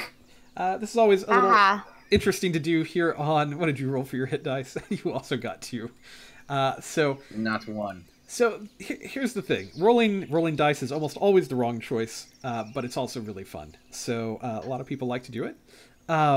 You will almost always get better overall as you build your character if you just take the average of your hit dice that you get per level. But rolling is fun. People like to roll. Okay, so Callum, for your druid, let's since this is the first time we're leveling up, for everyone we can kind of do this. We'll do this in stream because this isn't something a lot of times that you get to see fully. So we'll just we'll make sure everybody is good to level up here. So So for your druid, at level 2, you gain wild shape, and you get to pick your druid circle. So in your book, you should have some options of some circles that you can join. I was gonna join Circle of the Land. Perfect. So at level 2, you get to learn one additional druid cantrip of your choice. You also get a feature called Natural Recovery, where you get to regain some of your magical energy during a short rest, so you can recover some spell slots each time you do a short rest.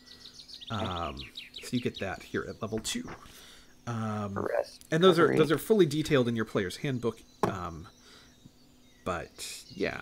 Do I get more spells now? Yeah, I'm up to 3 spells. Yep, and you're up to three first level spells. Spells. So for my just gonna take the average, which I think is 5 for my class. Plus your constitution modifier. Yes, it's 5 plus your actually. constitution. Yep. So in your case, that is a 2, so plus you mine. get 7. Also raise your hit dice up by 1, because you get 1 hit dice per level. Okay. So max hit dice is now 2. And that should basically handle that for you. Jake, with Coco, how are you looking for your leveling? Do you know what you need to do for that, or do you need me to kind of look at that? How do I do that in the app? I know I get cunning action, but I think that's it. But in the Roll20 character sheet, how do I? Yeah. If you're taking the average, you're going to get 8 plus your Constitution modifier extra hit points, by the way, and you get an extra hit die. So in your 16. yes, you would have 16 total hit points now. For cunning action, Would it be 6 plus his constitution modifier? Isn't it a D8 he's rolling? yeah, sorry, 5 plus your Constitution modifier. Sorry, I read that wrong. So that's 7 that you get to add to it. So 8 plus 7. And then for your cunning action, basically, you get a bonus action on each of your combat turns. So it's not something that you add in here. You can just notate it in your features and traits. You just click the little plus button and you can write it in over here. And then with the dash, since dash is a bonus action, does that mean I can double dash? No, it just means you can do it as your yes, as a bonus action you could. So if you take your normal turn to dash, you could also use it as a bonus action. So yeah, you could double With dash the with movement, it. the original movement. So Right. 75 feet, if I'm doing the math, I guess. Yeah. Yeah. Yep. So that is a handy thing for you as well. Nink, do you know for your I'm sorcerer? I'm done. You're done. Mordecai, how are yeah, you? What do you gain here at level 2, Nink? I got an extra spell, level 1 spell slot. I knew another spell, and I took shield. Nice. And I got my sorcery points, which I can do most stuff with level 3 onwards, but at the moment, the only thing I can use them with is just I can during a short rest I can use my sorcery points to recover 1 level 1 spell slot at the moment. Nice. After that, I can be able to do more stuff. Nice. Mordecai, Tiara, how are you looking with yours? It's going good. We're allowed to use Xanathar's Guide to Everything, right? Correct. Okay. Yep. You get to pick a fighting style, and you gain some spell casting, which means you're going to get 2 first level spells. That's exciting. What fighting style are you going for? Oh, just archery. That makes perfect sense. Cool. All right, that is what everyone is getting for their second level. So everybody is more powerful today than they were yesterday. You spend the evening resting here.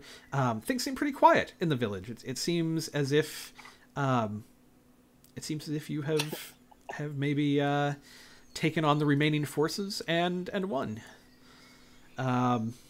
So you've got the drawbridge up. You have the city to yourself, the village to yourself.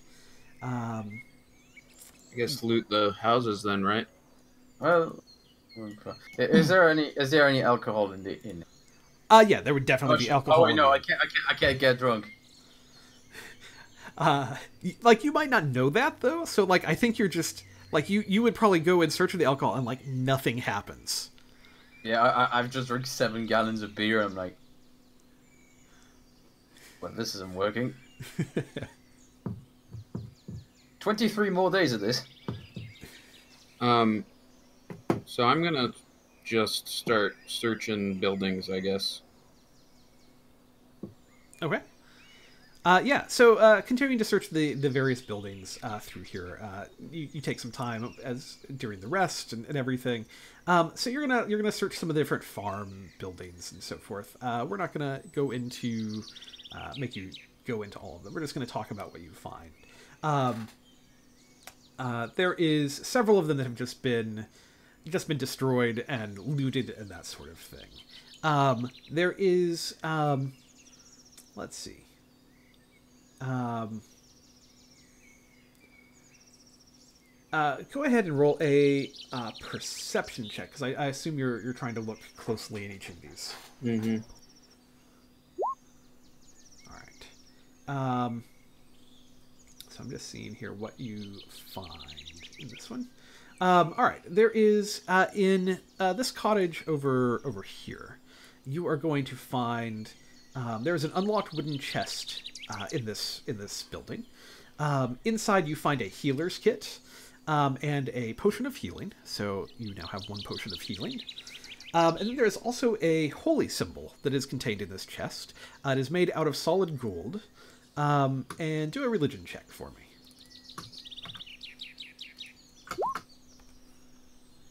Yeah, okay, you definitely know who this is. This is a this is a symbol of Asmodeus, who is one of the archdevils. So that's fun. Fantastic. And sell this to some cultist or something. Aside from that, let's do one other thing here. Down at the southern end of this area, there is one building that has been pretty decimated by a boulder that hit it. This residence,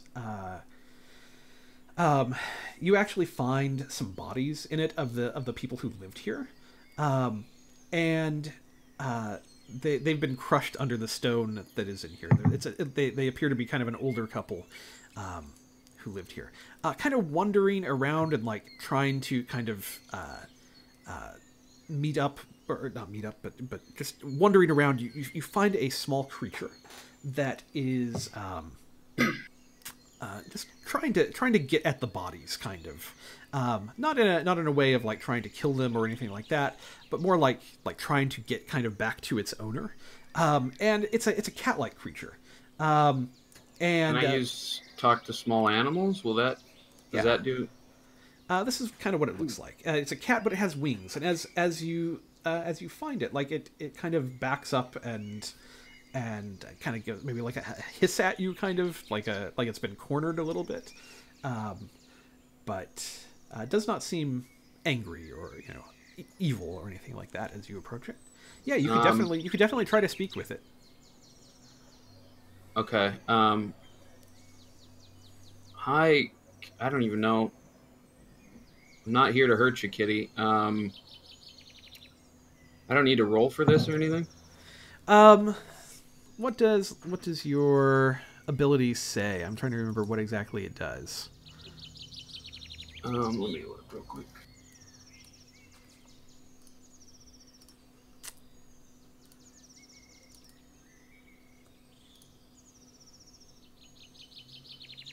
Because it is your racial feat. So we can look that up real quick, definitely. Out of boredom, I'm making cocktails in the inn. I'm like using ray of frost to make some ice. Simple ideas. With smaller beasts. Yeah. Okay. Definitely. Yeah, you do not need to make a roll for this. What I will do is I'll have you do an animal handling roll to see how he takes this. Definitely. So this winged cat. So you kind of approach it, and you're approaching it kind of quietly and doing the, the extended hand thing, and just the sort of things that that you would use to approach a cat, and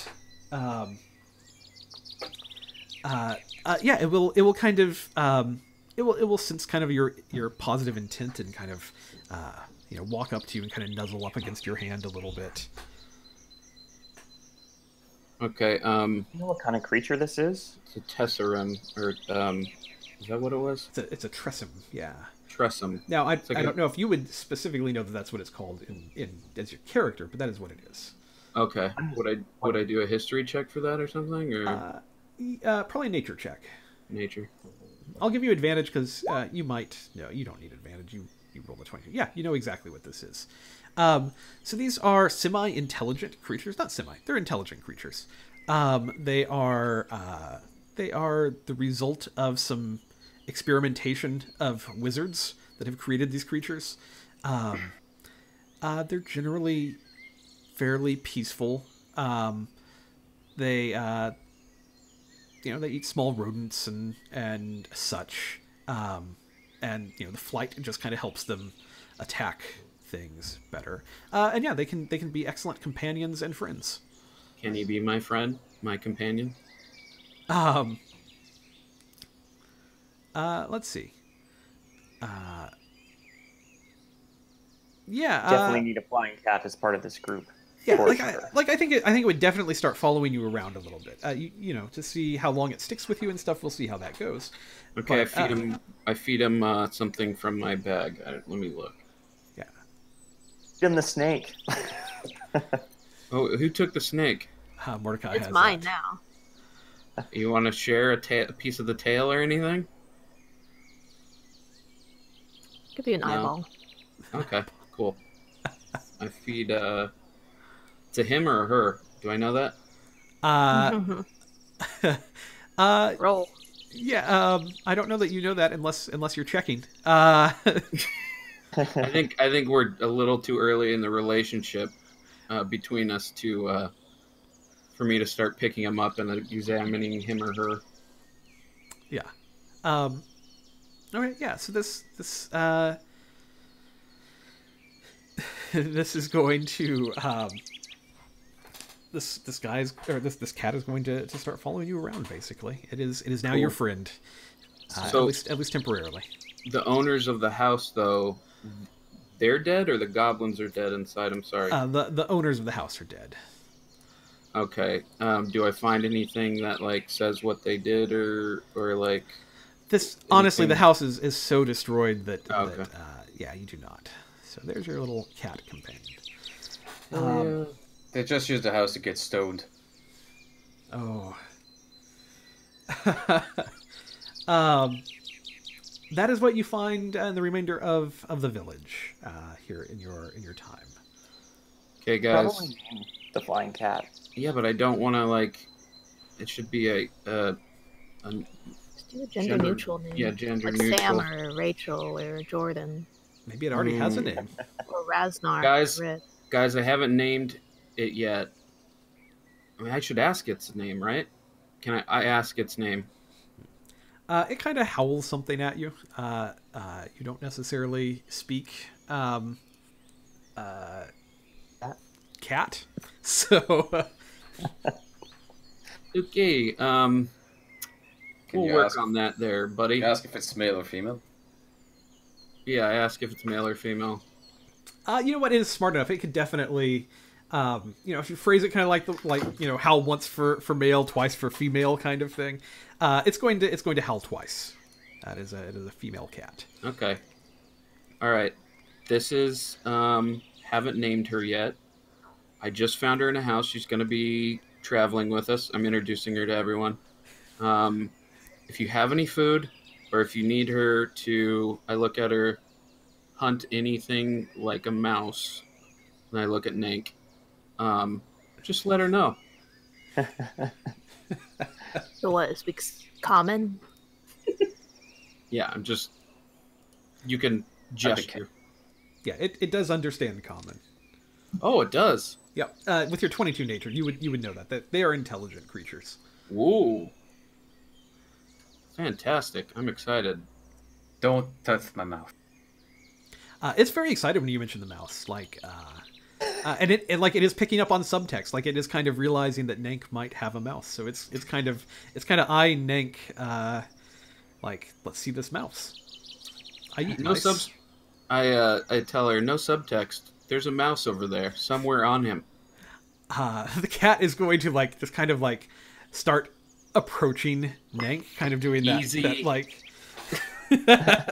Let's wait till he does something stupid. It won't be long. And Don't then take you it can out have on that as Tiger. mouse. Come on. All right. It will. I will fireball you all. It will accept kind of like, for now we don't hurt friends. Apparently this mouse is a friend right now. But it will. I'll just keep downing gallons of alcohol. Yeah, but you will see, like, over time, Nank, that occasionally, like, it just, like, it keeps an eye on you. Like, it's aware, as only a cat can be. I tell her, like, I'll be aware of it. I tell the cat, just keep an eye on him. He'll do something stupid, and if it's stupid enough, you can have at the mouse. Place your bet. Who's gonna die first? The mouse or the kobold? Kobold. That's just a kobold, yeah. Your prisoner is hoping both of them, since you murdered her pet. Yeah. Hey, that wasn't me. That was rough. him. It's kind of rough. She watched me eat or feed part of the eyeball of the snake to my cat, I guess. Yeah, she hates you guys. You are pure hatred anytime that you have been around her at this point. I wink at her. All right, so the drawbridge is up. There is a kind of a ruined keep to the south that is available, perhaps. And it is the next morning here. You have rested for the evening. What would you all like to do? Would you perhaps do the level and HP thing for Halen? We'll let him do his level up. We'll give him his HP, but we'll let him level up. Other than that. All right, so how do you guys want to get across this bridge? I definitely don't think I can make the jump. We thought about that. Let's get the ladders of the guy thing, tie them together, and make a makeshift bridge. What is his hit die? It's a D10. All right.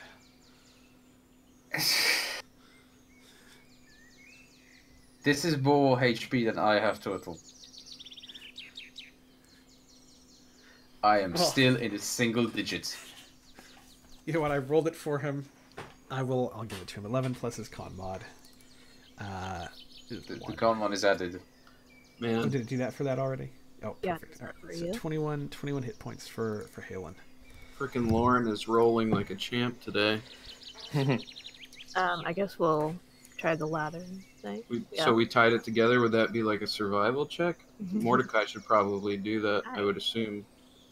It's going to be, this is like a knot tying check, which there is a whole thing in Xanathar's guide. Yes, it about says knot it says intelligence sleight of hand. That Ooh, is, so I maybe believe, me. correct.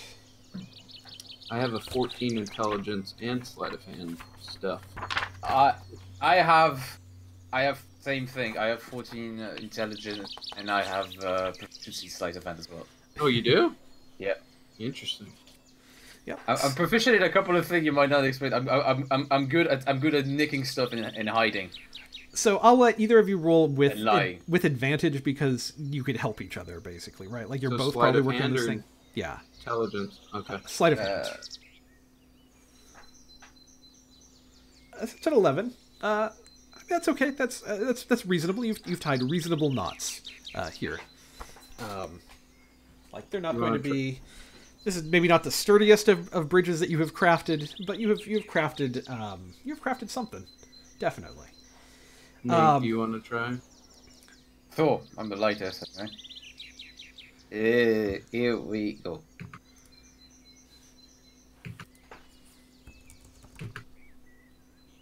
Am I across? Yeah, you were able to cross the makeshift ladder here. Strongly consider kicking down a ladder for the lows, but doesn't. Well, now you're stuck over there, and we're leaving. That's true. I just considered it. Yeah, it seems to have held together fairly well. All right, I crossed too. Are the doors in front of me locked? So as you cross, you come to the. I'm assuming everybody just crosses here, basically. For the sake of storytelling, we'll say that Halen is with you, and I'll bring his token over if you get into a scrape. Set into the wall here of the motte is two gatehouses. They do not have any windows, and they have kind of these high-pitched roofs on top. And in between there is an iron a set of doors. They're made of solid oak, and they have iron hinges. Currently, they are not barred, however. So you could push them open if you so wished. Yes. Yeah. You want to kick it out? All right. Well, Just go in. yeah. I don't see any reason not to. Pushing these open, you see that inside you can see that these are guard barracks here. And there are bunk beds with foot lockers, but everything in the foot lockers is pretty much, standard worthless sort of personal effects. The western building is largely destroyed because another of these wonderful falling rocks has caved it in. And you're going to see that there is at least 3 bodies in this room of some human guards that were crushed under falling debris. Past this gatehouse, you're going to see that this area was very heavily bombarded. There's a number of rocks that very much focus their fire into this area. This whole inner bailey is strewn with rocks everywhere. Ramps are going to lead up to the 8-foot-high stone parapet that encircles the yard. So if you wanted to get up onto the walls, you absolutely could do that. There's going to be some more dead bodies here that were killed by the falling rocks. Can I do a perception check to see if there's anything bad? Sure. Oh. You are not spotting anything at all that is like about to kill you, right? You're just seeing the carnage here, and it definitely looks like something bad happened when this castle came over and attacked this place. And it's just in very very terrible sort of state. Okay. And that extends over to the keep itself.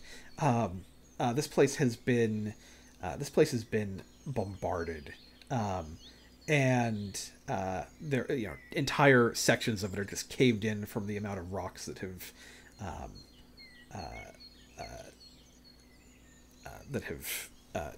caved it in. Inside, however, you are going to find a few people who are living. As you approach, you're going to hear the sound of human voices. That is something you are going to perceive as you approach. And inside, you're going to see that there are some guards here inside the keep, and they are what you see as you approach. You can easily approach because this place, half of it is open from the rubble and that kind of thing spread around. They've gathered a body, and there's kind of an oak dining table here that you can see in the middle of this keep, that they've laid out a body on it. It's a woman, and as you approach, the guards are going to like turn around, and you can tell they're kind of skittish and like they've rested for the evening. They're just kind of here at this point. They don't really have anything to do. They don't know what to do now, and they're just going to kind of stand and like half draw their weapons as your group approaches. Easy. We mean you no harm. We're just trying to figure out what happened here. One of them is going to kind of put his sword back in his sheath, and he's going to step forward. And he's going to say, my name is Stiri. Sorry, what were you going to say? That woman along with us? Halen is definitely dragging the woman along. I'm curious if these know who she is. I mean, after you. Yeah. The first guard Like is you going said. to step forward. My name is Sidiri. I'm one of the guards here at the Nightstone Keep.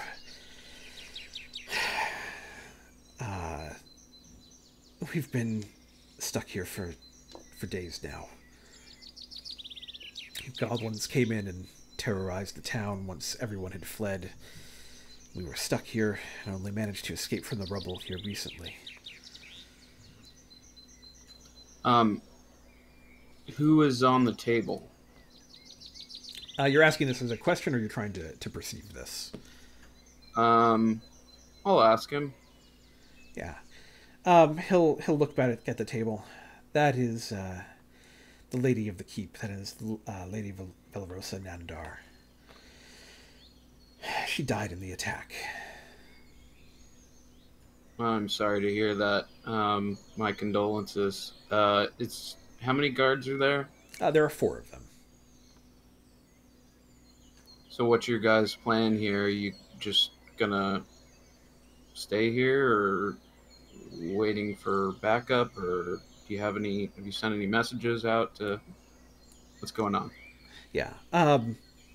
They are. They're just kind of gonna look around. We don't really have a plan. Several of us were trapped to begin with. We've been just working on trying to escape, and we've laid out the lady here, and really hadn't figured out what to do next. There's not much left here now.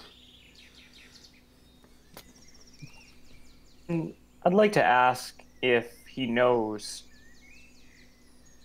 is that we're bringing along with. I don't know if they know Kaylin. Yeah, they're gonna look at her. We've seen her around town. Why do you have her as a prisoner?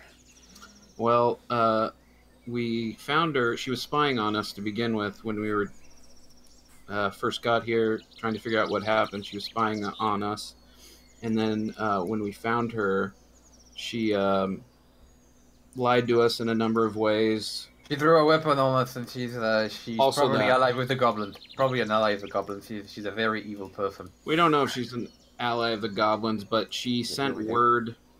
She had a message on her that said, we're on our way. And her snake, she sent her snake to go send a message as well, but we killed her snake before she could do that.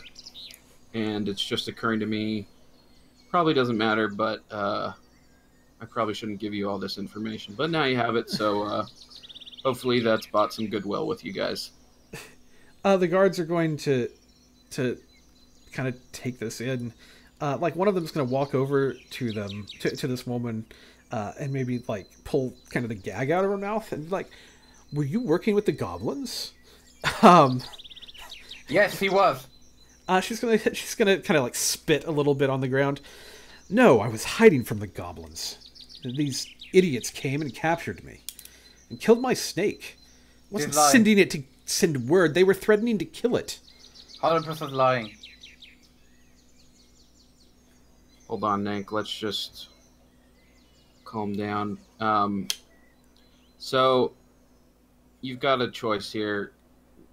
I don't know what you think of us so far, but we don't mean you any harm. We're trying to figure out what's going on. You can trust us with what we told you about her, but we're not letting her go because she's dangerous. We haven't killed her yet, which should also give you some insight into our motives. But no, just my defenseless pet.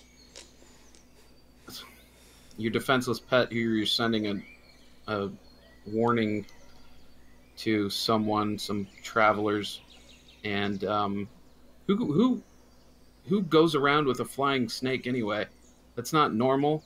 She's gonna look. You've got a flying cat following you. I just found him.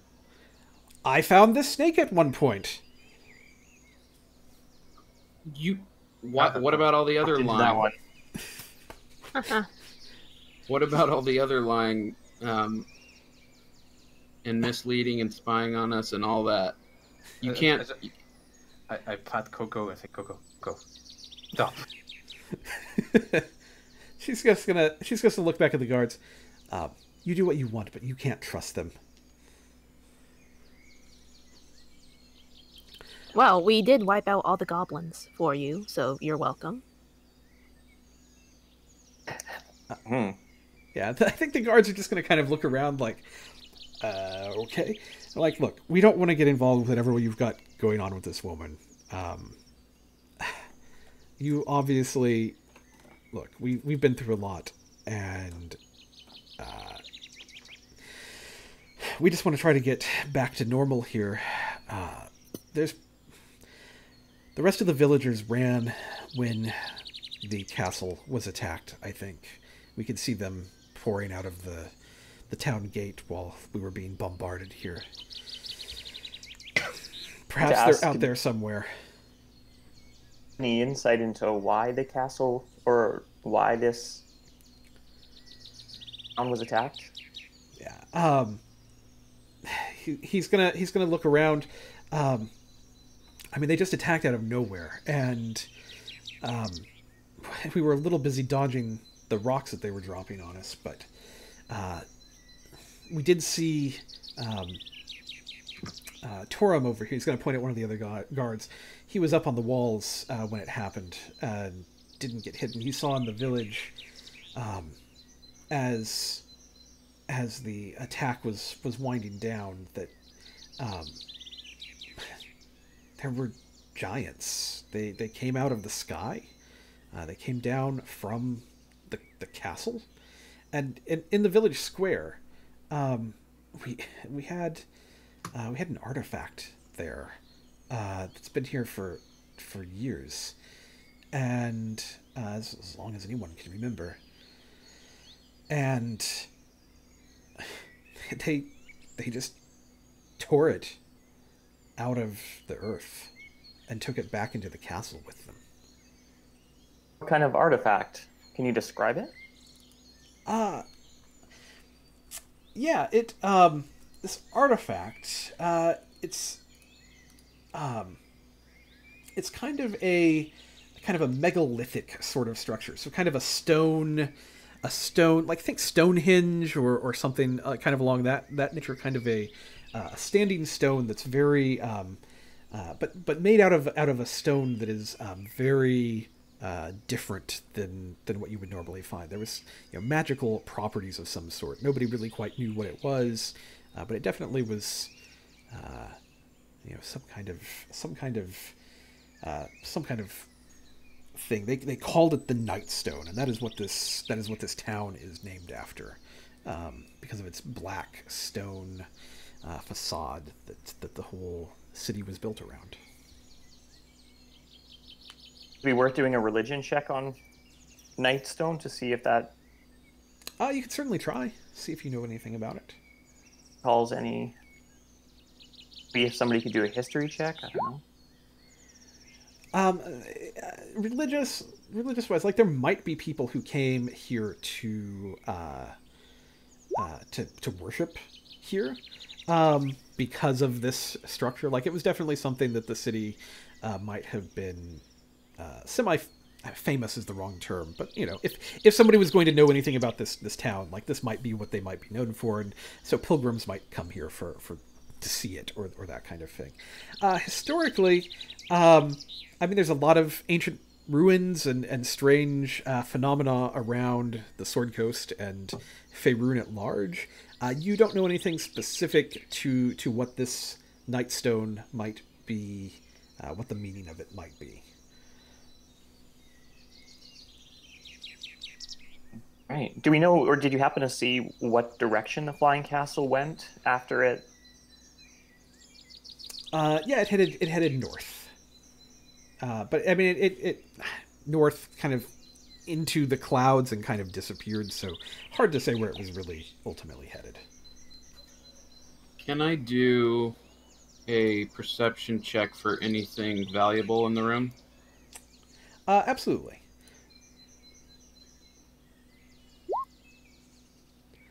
So in this room, you're going to see, with a 23. You, as you've been talking to these guards, you see the lady Nandar laying on this table, and on her left hand, on the third finger of her left hand, you have clearly spotted a ring glistening with beautiful majesty from her hand. It looks very valuable. It looks like it's her wedding ring. Right. Do I see it as well? You could roll a perception check and see if you spot it or not. If I do a minor illusion cantrip, which is a racial ability, can I do a minor illusion of this flying snake kind of on the other side of the room, on the opposite side of the room of Lady Nandar? Yeah, you probably could. Let's see what minor illusion says. I just want to make sure. It does that. It's more of an object. Create a sound. Yeah. Okay, I can create a sound over there? Yeah, or like an inanimate object, basically. Because you don't create sound... If you're creating an object, you don't create sound, light, or smell, or any other sensory effect. So it helps if it's inanimate, generally, to kind of sell the illusion. Or you can make a loud sort of sound. Any. But I can't make like a goblin noise. Throw it on the other side of the room. Yeah, if you don't want to do an object, you can make a sound. It can be a voice. It can be any kind of like roar or a goblin sound or something like that. Okay, I walk over. I start to walk over to Lady Nandar's body, and I throw a sound on the other side of the room, like a goblin noise. Mm-hmm. And then, if I succeed, I'm going to sleight of hand that ring off her hand. All right. What I would like you to do is to do a deception check. And we're going to roll against that with the guard's perception. Let's see. All right. I think you distract the guards. Like there's kind of the sound of like suddenly you kind of start making like the goblin like kind of noises coming from in the corner. Is that what you said you were doing as goblins? Yeah, I just want to distract them. Yeah. Yeah, and like suddenly like the guards hear this and like they're all going to draw their weapons and kind of turn and they're ready to take on whatever goblin has attacked. Go ahead and make a sleight of hand check and let's see how well that goes for you.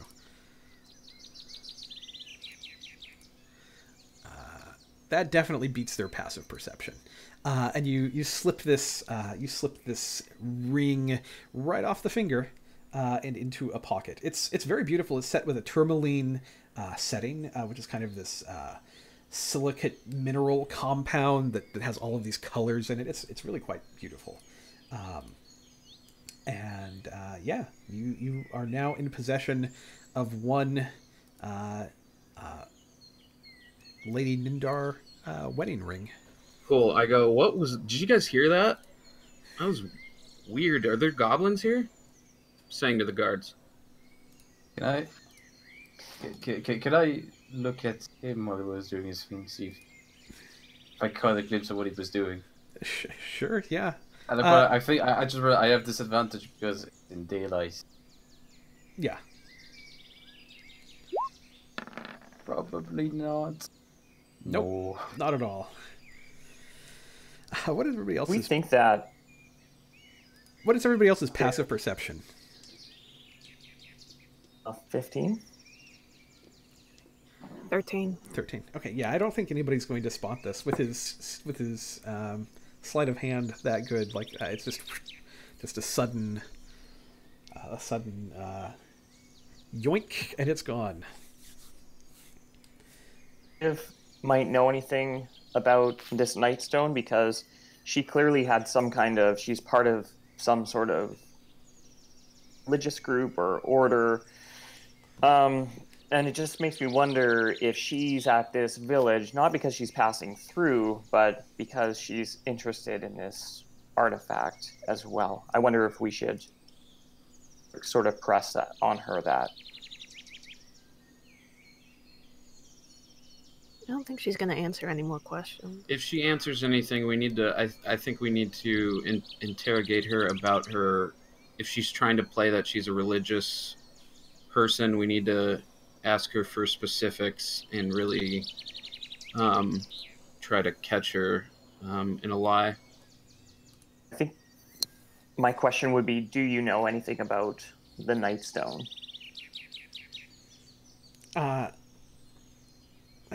Yeah, I mean, she's just gonna. I think she's just gonna kind of look at you and be like, "I'm not saying anything else to you."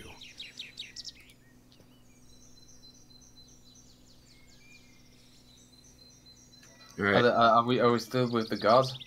Yeah. Yep.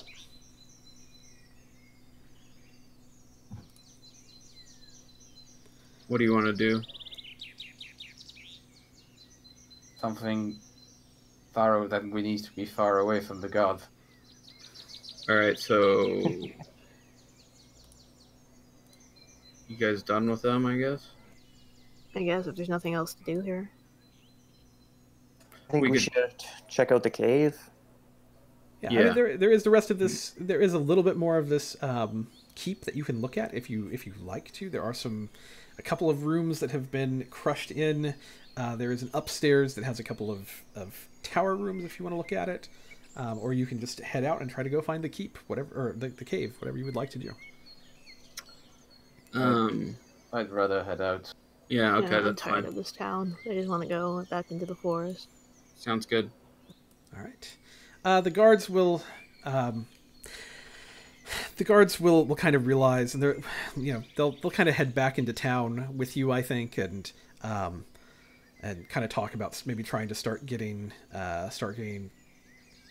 things back and ready and stuff if they can do anything to start kind of making anything livable again if you can bring anybody back. So that is what they're going to start working towards.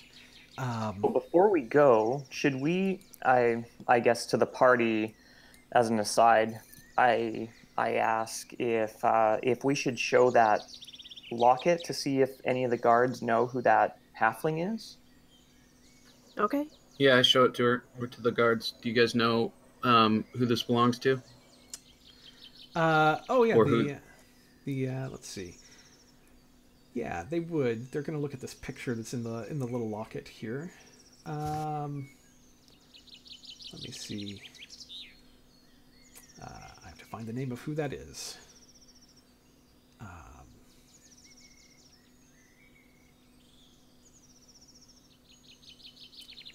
Somewhere in here, I've got his name. It belongs to one of the residents of the town.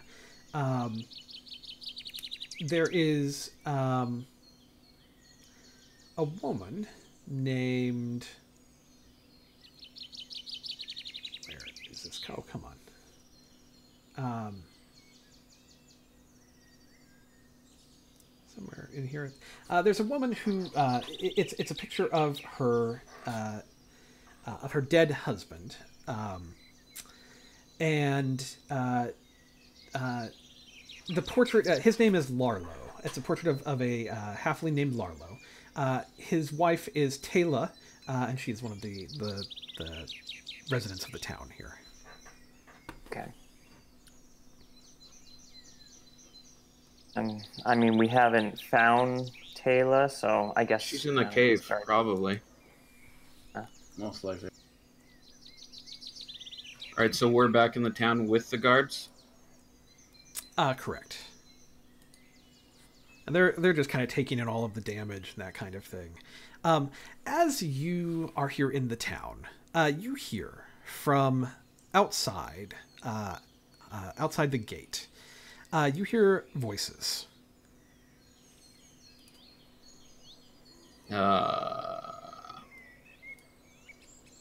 Probably. I'm gonna take a wild guess. For friends. Yeah, Kayla's friends. What are they? Can I make out what they're saying or what their intonation is or anything? Yeah, like you just kind of hear one of them kind of yelling like, "Ho, the keep! We seek entrance to the keep." I don't like where this is going. Holy. Oh, should we be quiet or talk to him? Well, I shove a gag back in Kayla's mouth.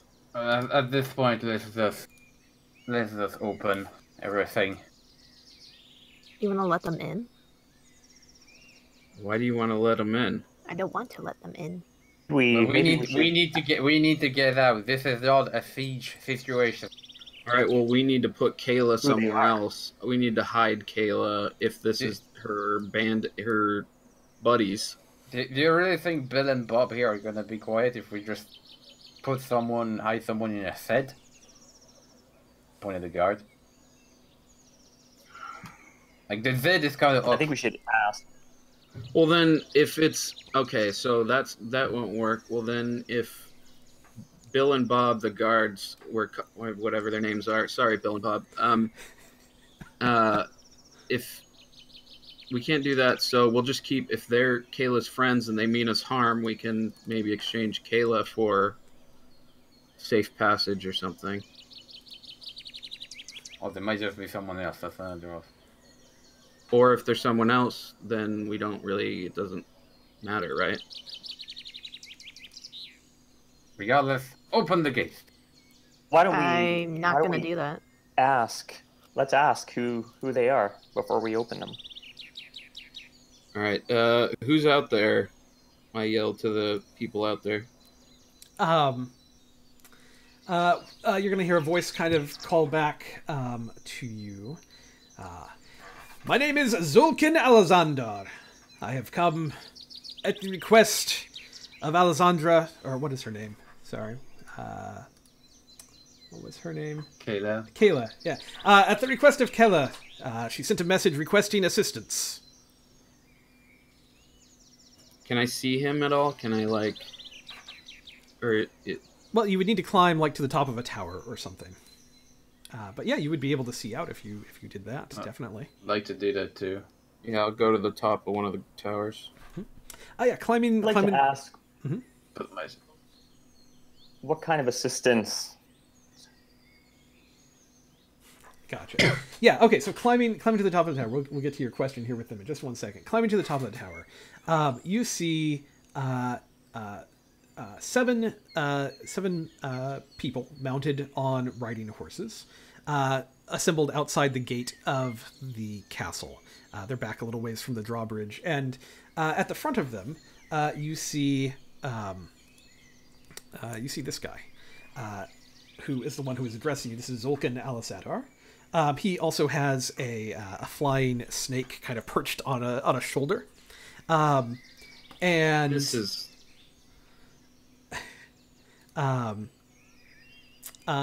they just they're all humans. They all look armed and able to have battle. And he's going to see you up in the tower, and he's going to say, "Ho, friend! Please let us into the town." I say, hi, friend. Are they wearing similar outfits? Like, do they look like they're? They do not have any religious any robing or anything on them. They just look, like armed people. friends, may we raise an hypothesis about our current situation? Callum, what was it you wanted to ask? Let me go back to that real quick. I just wanted to kind of following up on his initial response to us. I wanted to ask. He said that Kayla had sent a request for assistance, and so in response to that, I wanted to ask what kind of assistance did she request? Yeah. So calling out, you just say, "What sort of assistance?" Something like that, and he'll call back. She sent word of a goblin attack. Who is Kayla to you? Like, how do you know her? He's going to kind of look. This is very strange treatment. Was there a goblin attack or was there not? Yes. People might be allies. I don't think they might be. That's the way I Potentially. want to ask. May I raise an hypothesis to you, friends? He's kind of looking. Yeah. Of course. Right. So let's say, and it's all hypothetical. We are terrible and distrustful individuals, and when we ran into your friend, we didn't trust her, so we tied her up and gagged her. Would that interfere with any possible and future relationship between us? Yeah. He's gonna ride his horse a little bit closer to the gate, and just like with kind of an edge of worry in his voice. Have you harmed her at all? No, she's fine. She's No. fine. She's fine. She's perfectly fine. The snake's not. Broke her snake. But she's fine. Again, terrible misunderstanding. If we lower the bridge, will you kill us?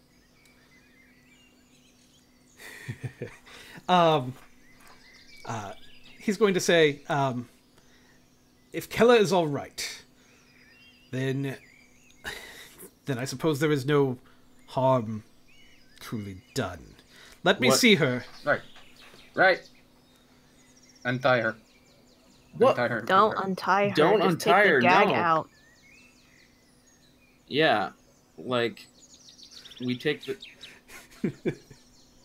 What do you think he's gonna say? What do you think he's gonna say when you say, "Are you going to kill us?" If he wants to kill us, he's not gonna say he's gonna kill Yeah. us. I got a good sense of the situation with the bad guys. No, I don't agree with I don't. that. I don't either. So we take the gag out of Kayla's mouth, and someone's here to see you, Kayla.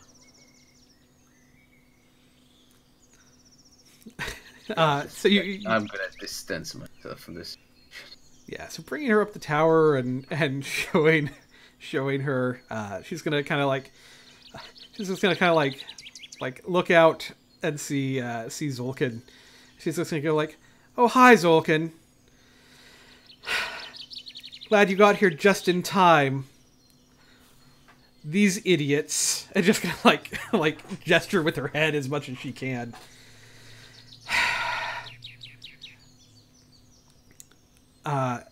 She's just going to be like, you can't tell a friend from a goblin from a hole in the ground.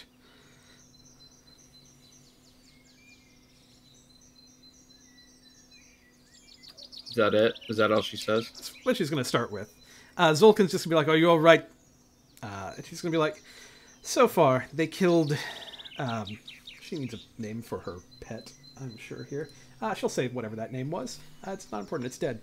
And she'll...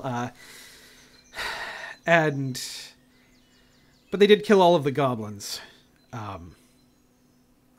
Yeah, so you guys aren't needed here anymore. We're not going to harm Kayla. How do we... I'm saying this to the group. How do we arrange safe passage and... We open the gate. No, see, let's just give her back and then wait for them to leave, and then we leave. But we have to open the gate to give her back, right? Yeah, we're not No, you throwing can up just drop over her the... off the fucking tower. Into the You're water? gonna die. They'll catch her. I'm sure they will. Why am I the most But there's a trustful moat. person in this situation? Isn't there water Well, around? then hopefully she can swim. So Like most usually of other stuff, it's like at the bottom they have spikes and shit. Zolkin is going to... Open the gate. he's going to say, "I tell you what. We will back off from the keep. Let her out, since we seem to have some sort of impasse here. Let her out through the gate, and we will consider it no harm, and we will leave." can I insight check that? No harm. I will. You know what? I will do it. I will get her, walk her out. No, hold on. I pull out my gun and point it at Nank. Don't touch her. Yeah, I mean, like, it sounds like this guy is negotiating with you, Mordecai. Like, at this point, like you're not necessarily getting, like, he wants to kill you or anything. Like, it seems more like he just wants to get this lady back, right? Like, that's what he's after. So he gets the lady back, and we're supposed to trust them that they're going to let us pass?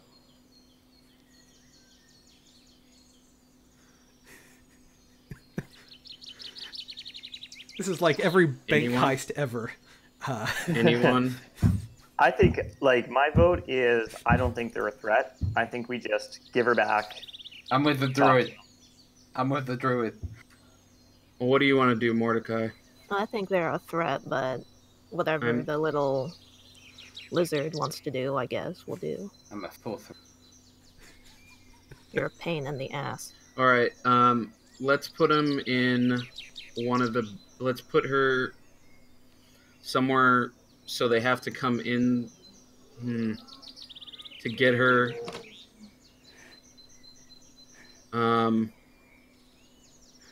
Fuck it. Let's just open the gate and just put her in front of the drawbridge and drop the drawbridge. Let's drop the drawbridge. Hold on to her and anything that comes our way. I'm really curious. We're so screwed. I'm really curious what the chat is saying. We have a bunch of viewers, but they have not chimed in on this here recently. So I don't know what they're thinking about your mocking us, your bloodthirsty group here. All right, let's open the gate, I guess, and walk her out. Is that what you're going for? Well, Callum wants to, Nank wants to, Mordecai doesn't, so... And Coco... I'm not sure what other options we have.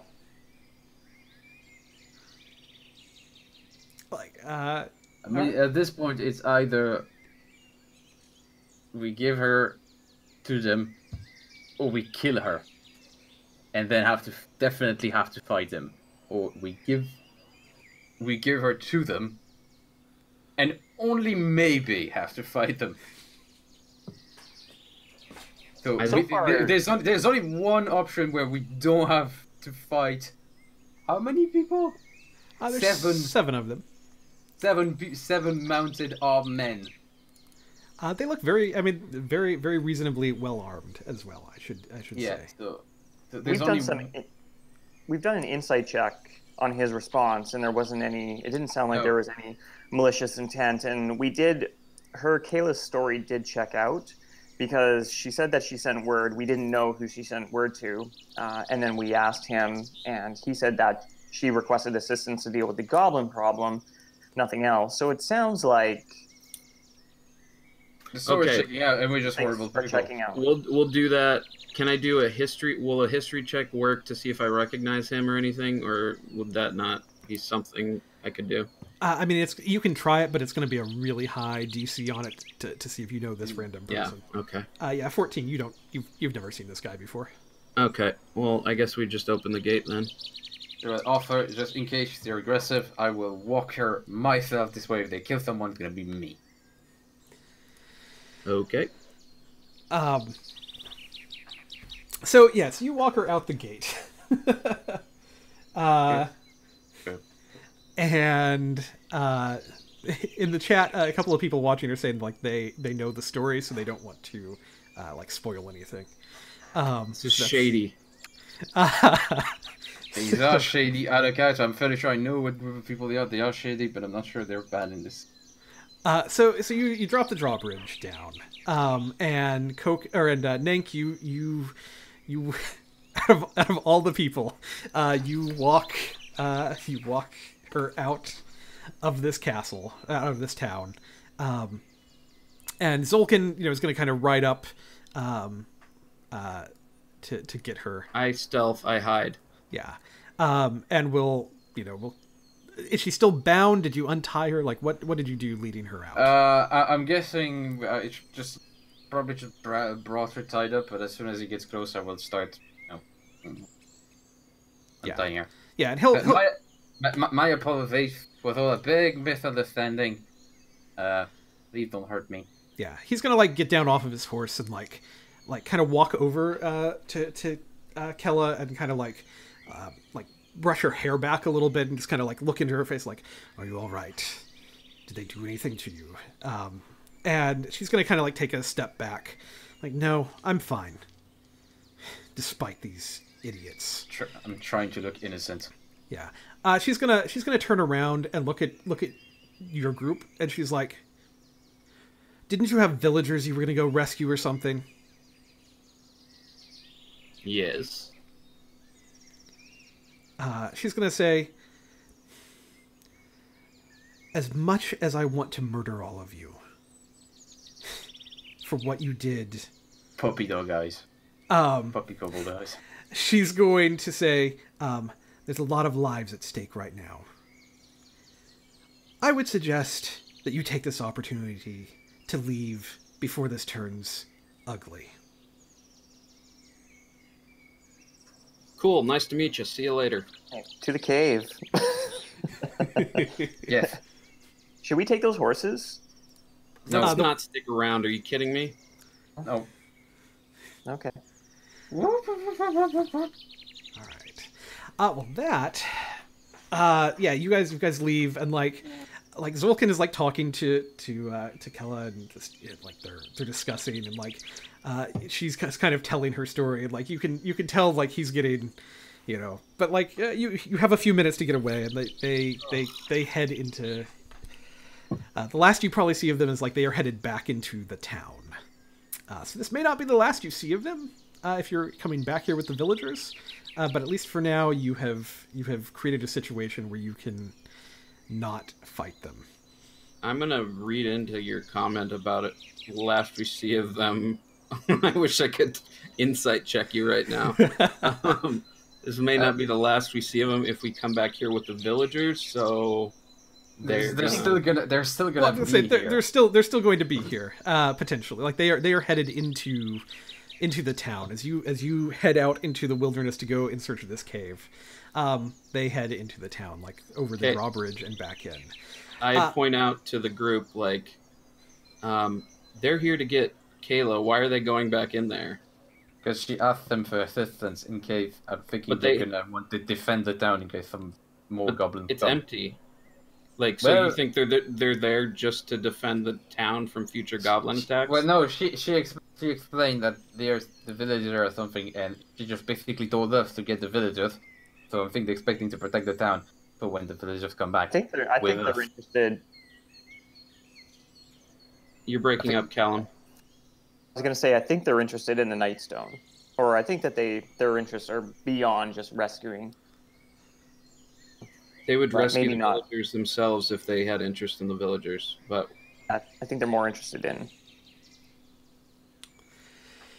Possibly, but even if you have something against them, we have better odds of, Oh yeah, we're getting out of here. With all the if we come back with all the villagers, we have better odds than it's just us. It's a very I good agree. Higher when we come back, so we'll be better equipped. And we'll have a town with us.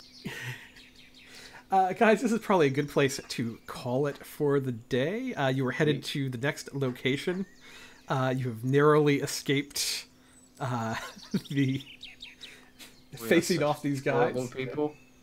Yeah, you've made some maybe questionable actions. We'll see as the story unfolds. See what happens. I've got a sense of dread. Everybody, thanks for watching today. I had a lot of fun running this. I'm so curious to see where all of this heads. Totally did not expect much of that to go the way it did, but that's fantastic. That's always the case with D&D, right? As always, hit the follow button. It's always great to have more followers. That's the biggest way that you can help the channel. Otherwise, we are here every Sunday morning. If you're on Central American time, like I am, Central Standard Time, 10 o'clock a.m. Sundays Central is when we stream. And we also are streaming Saturday nights. We have Tomb of Annihilation at 8 o'clock p.m. Central Time.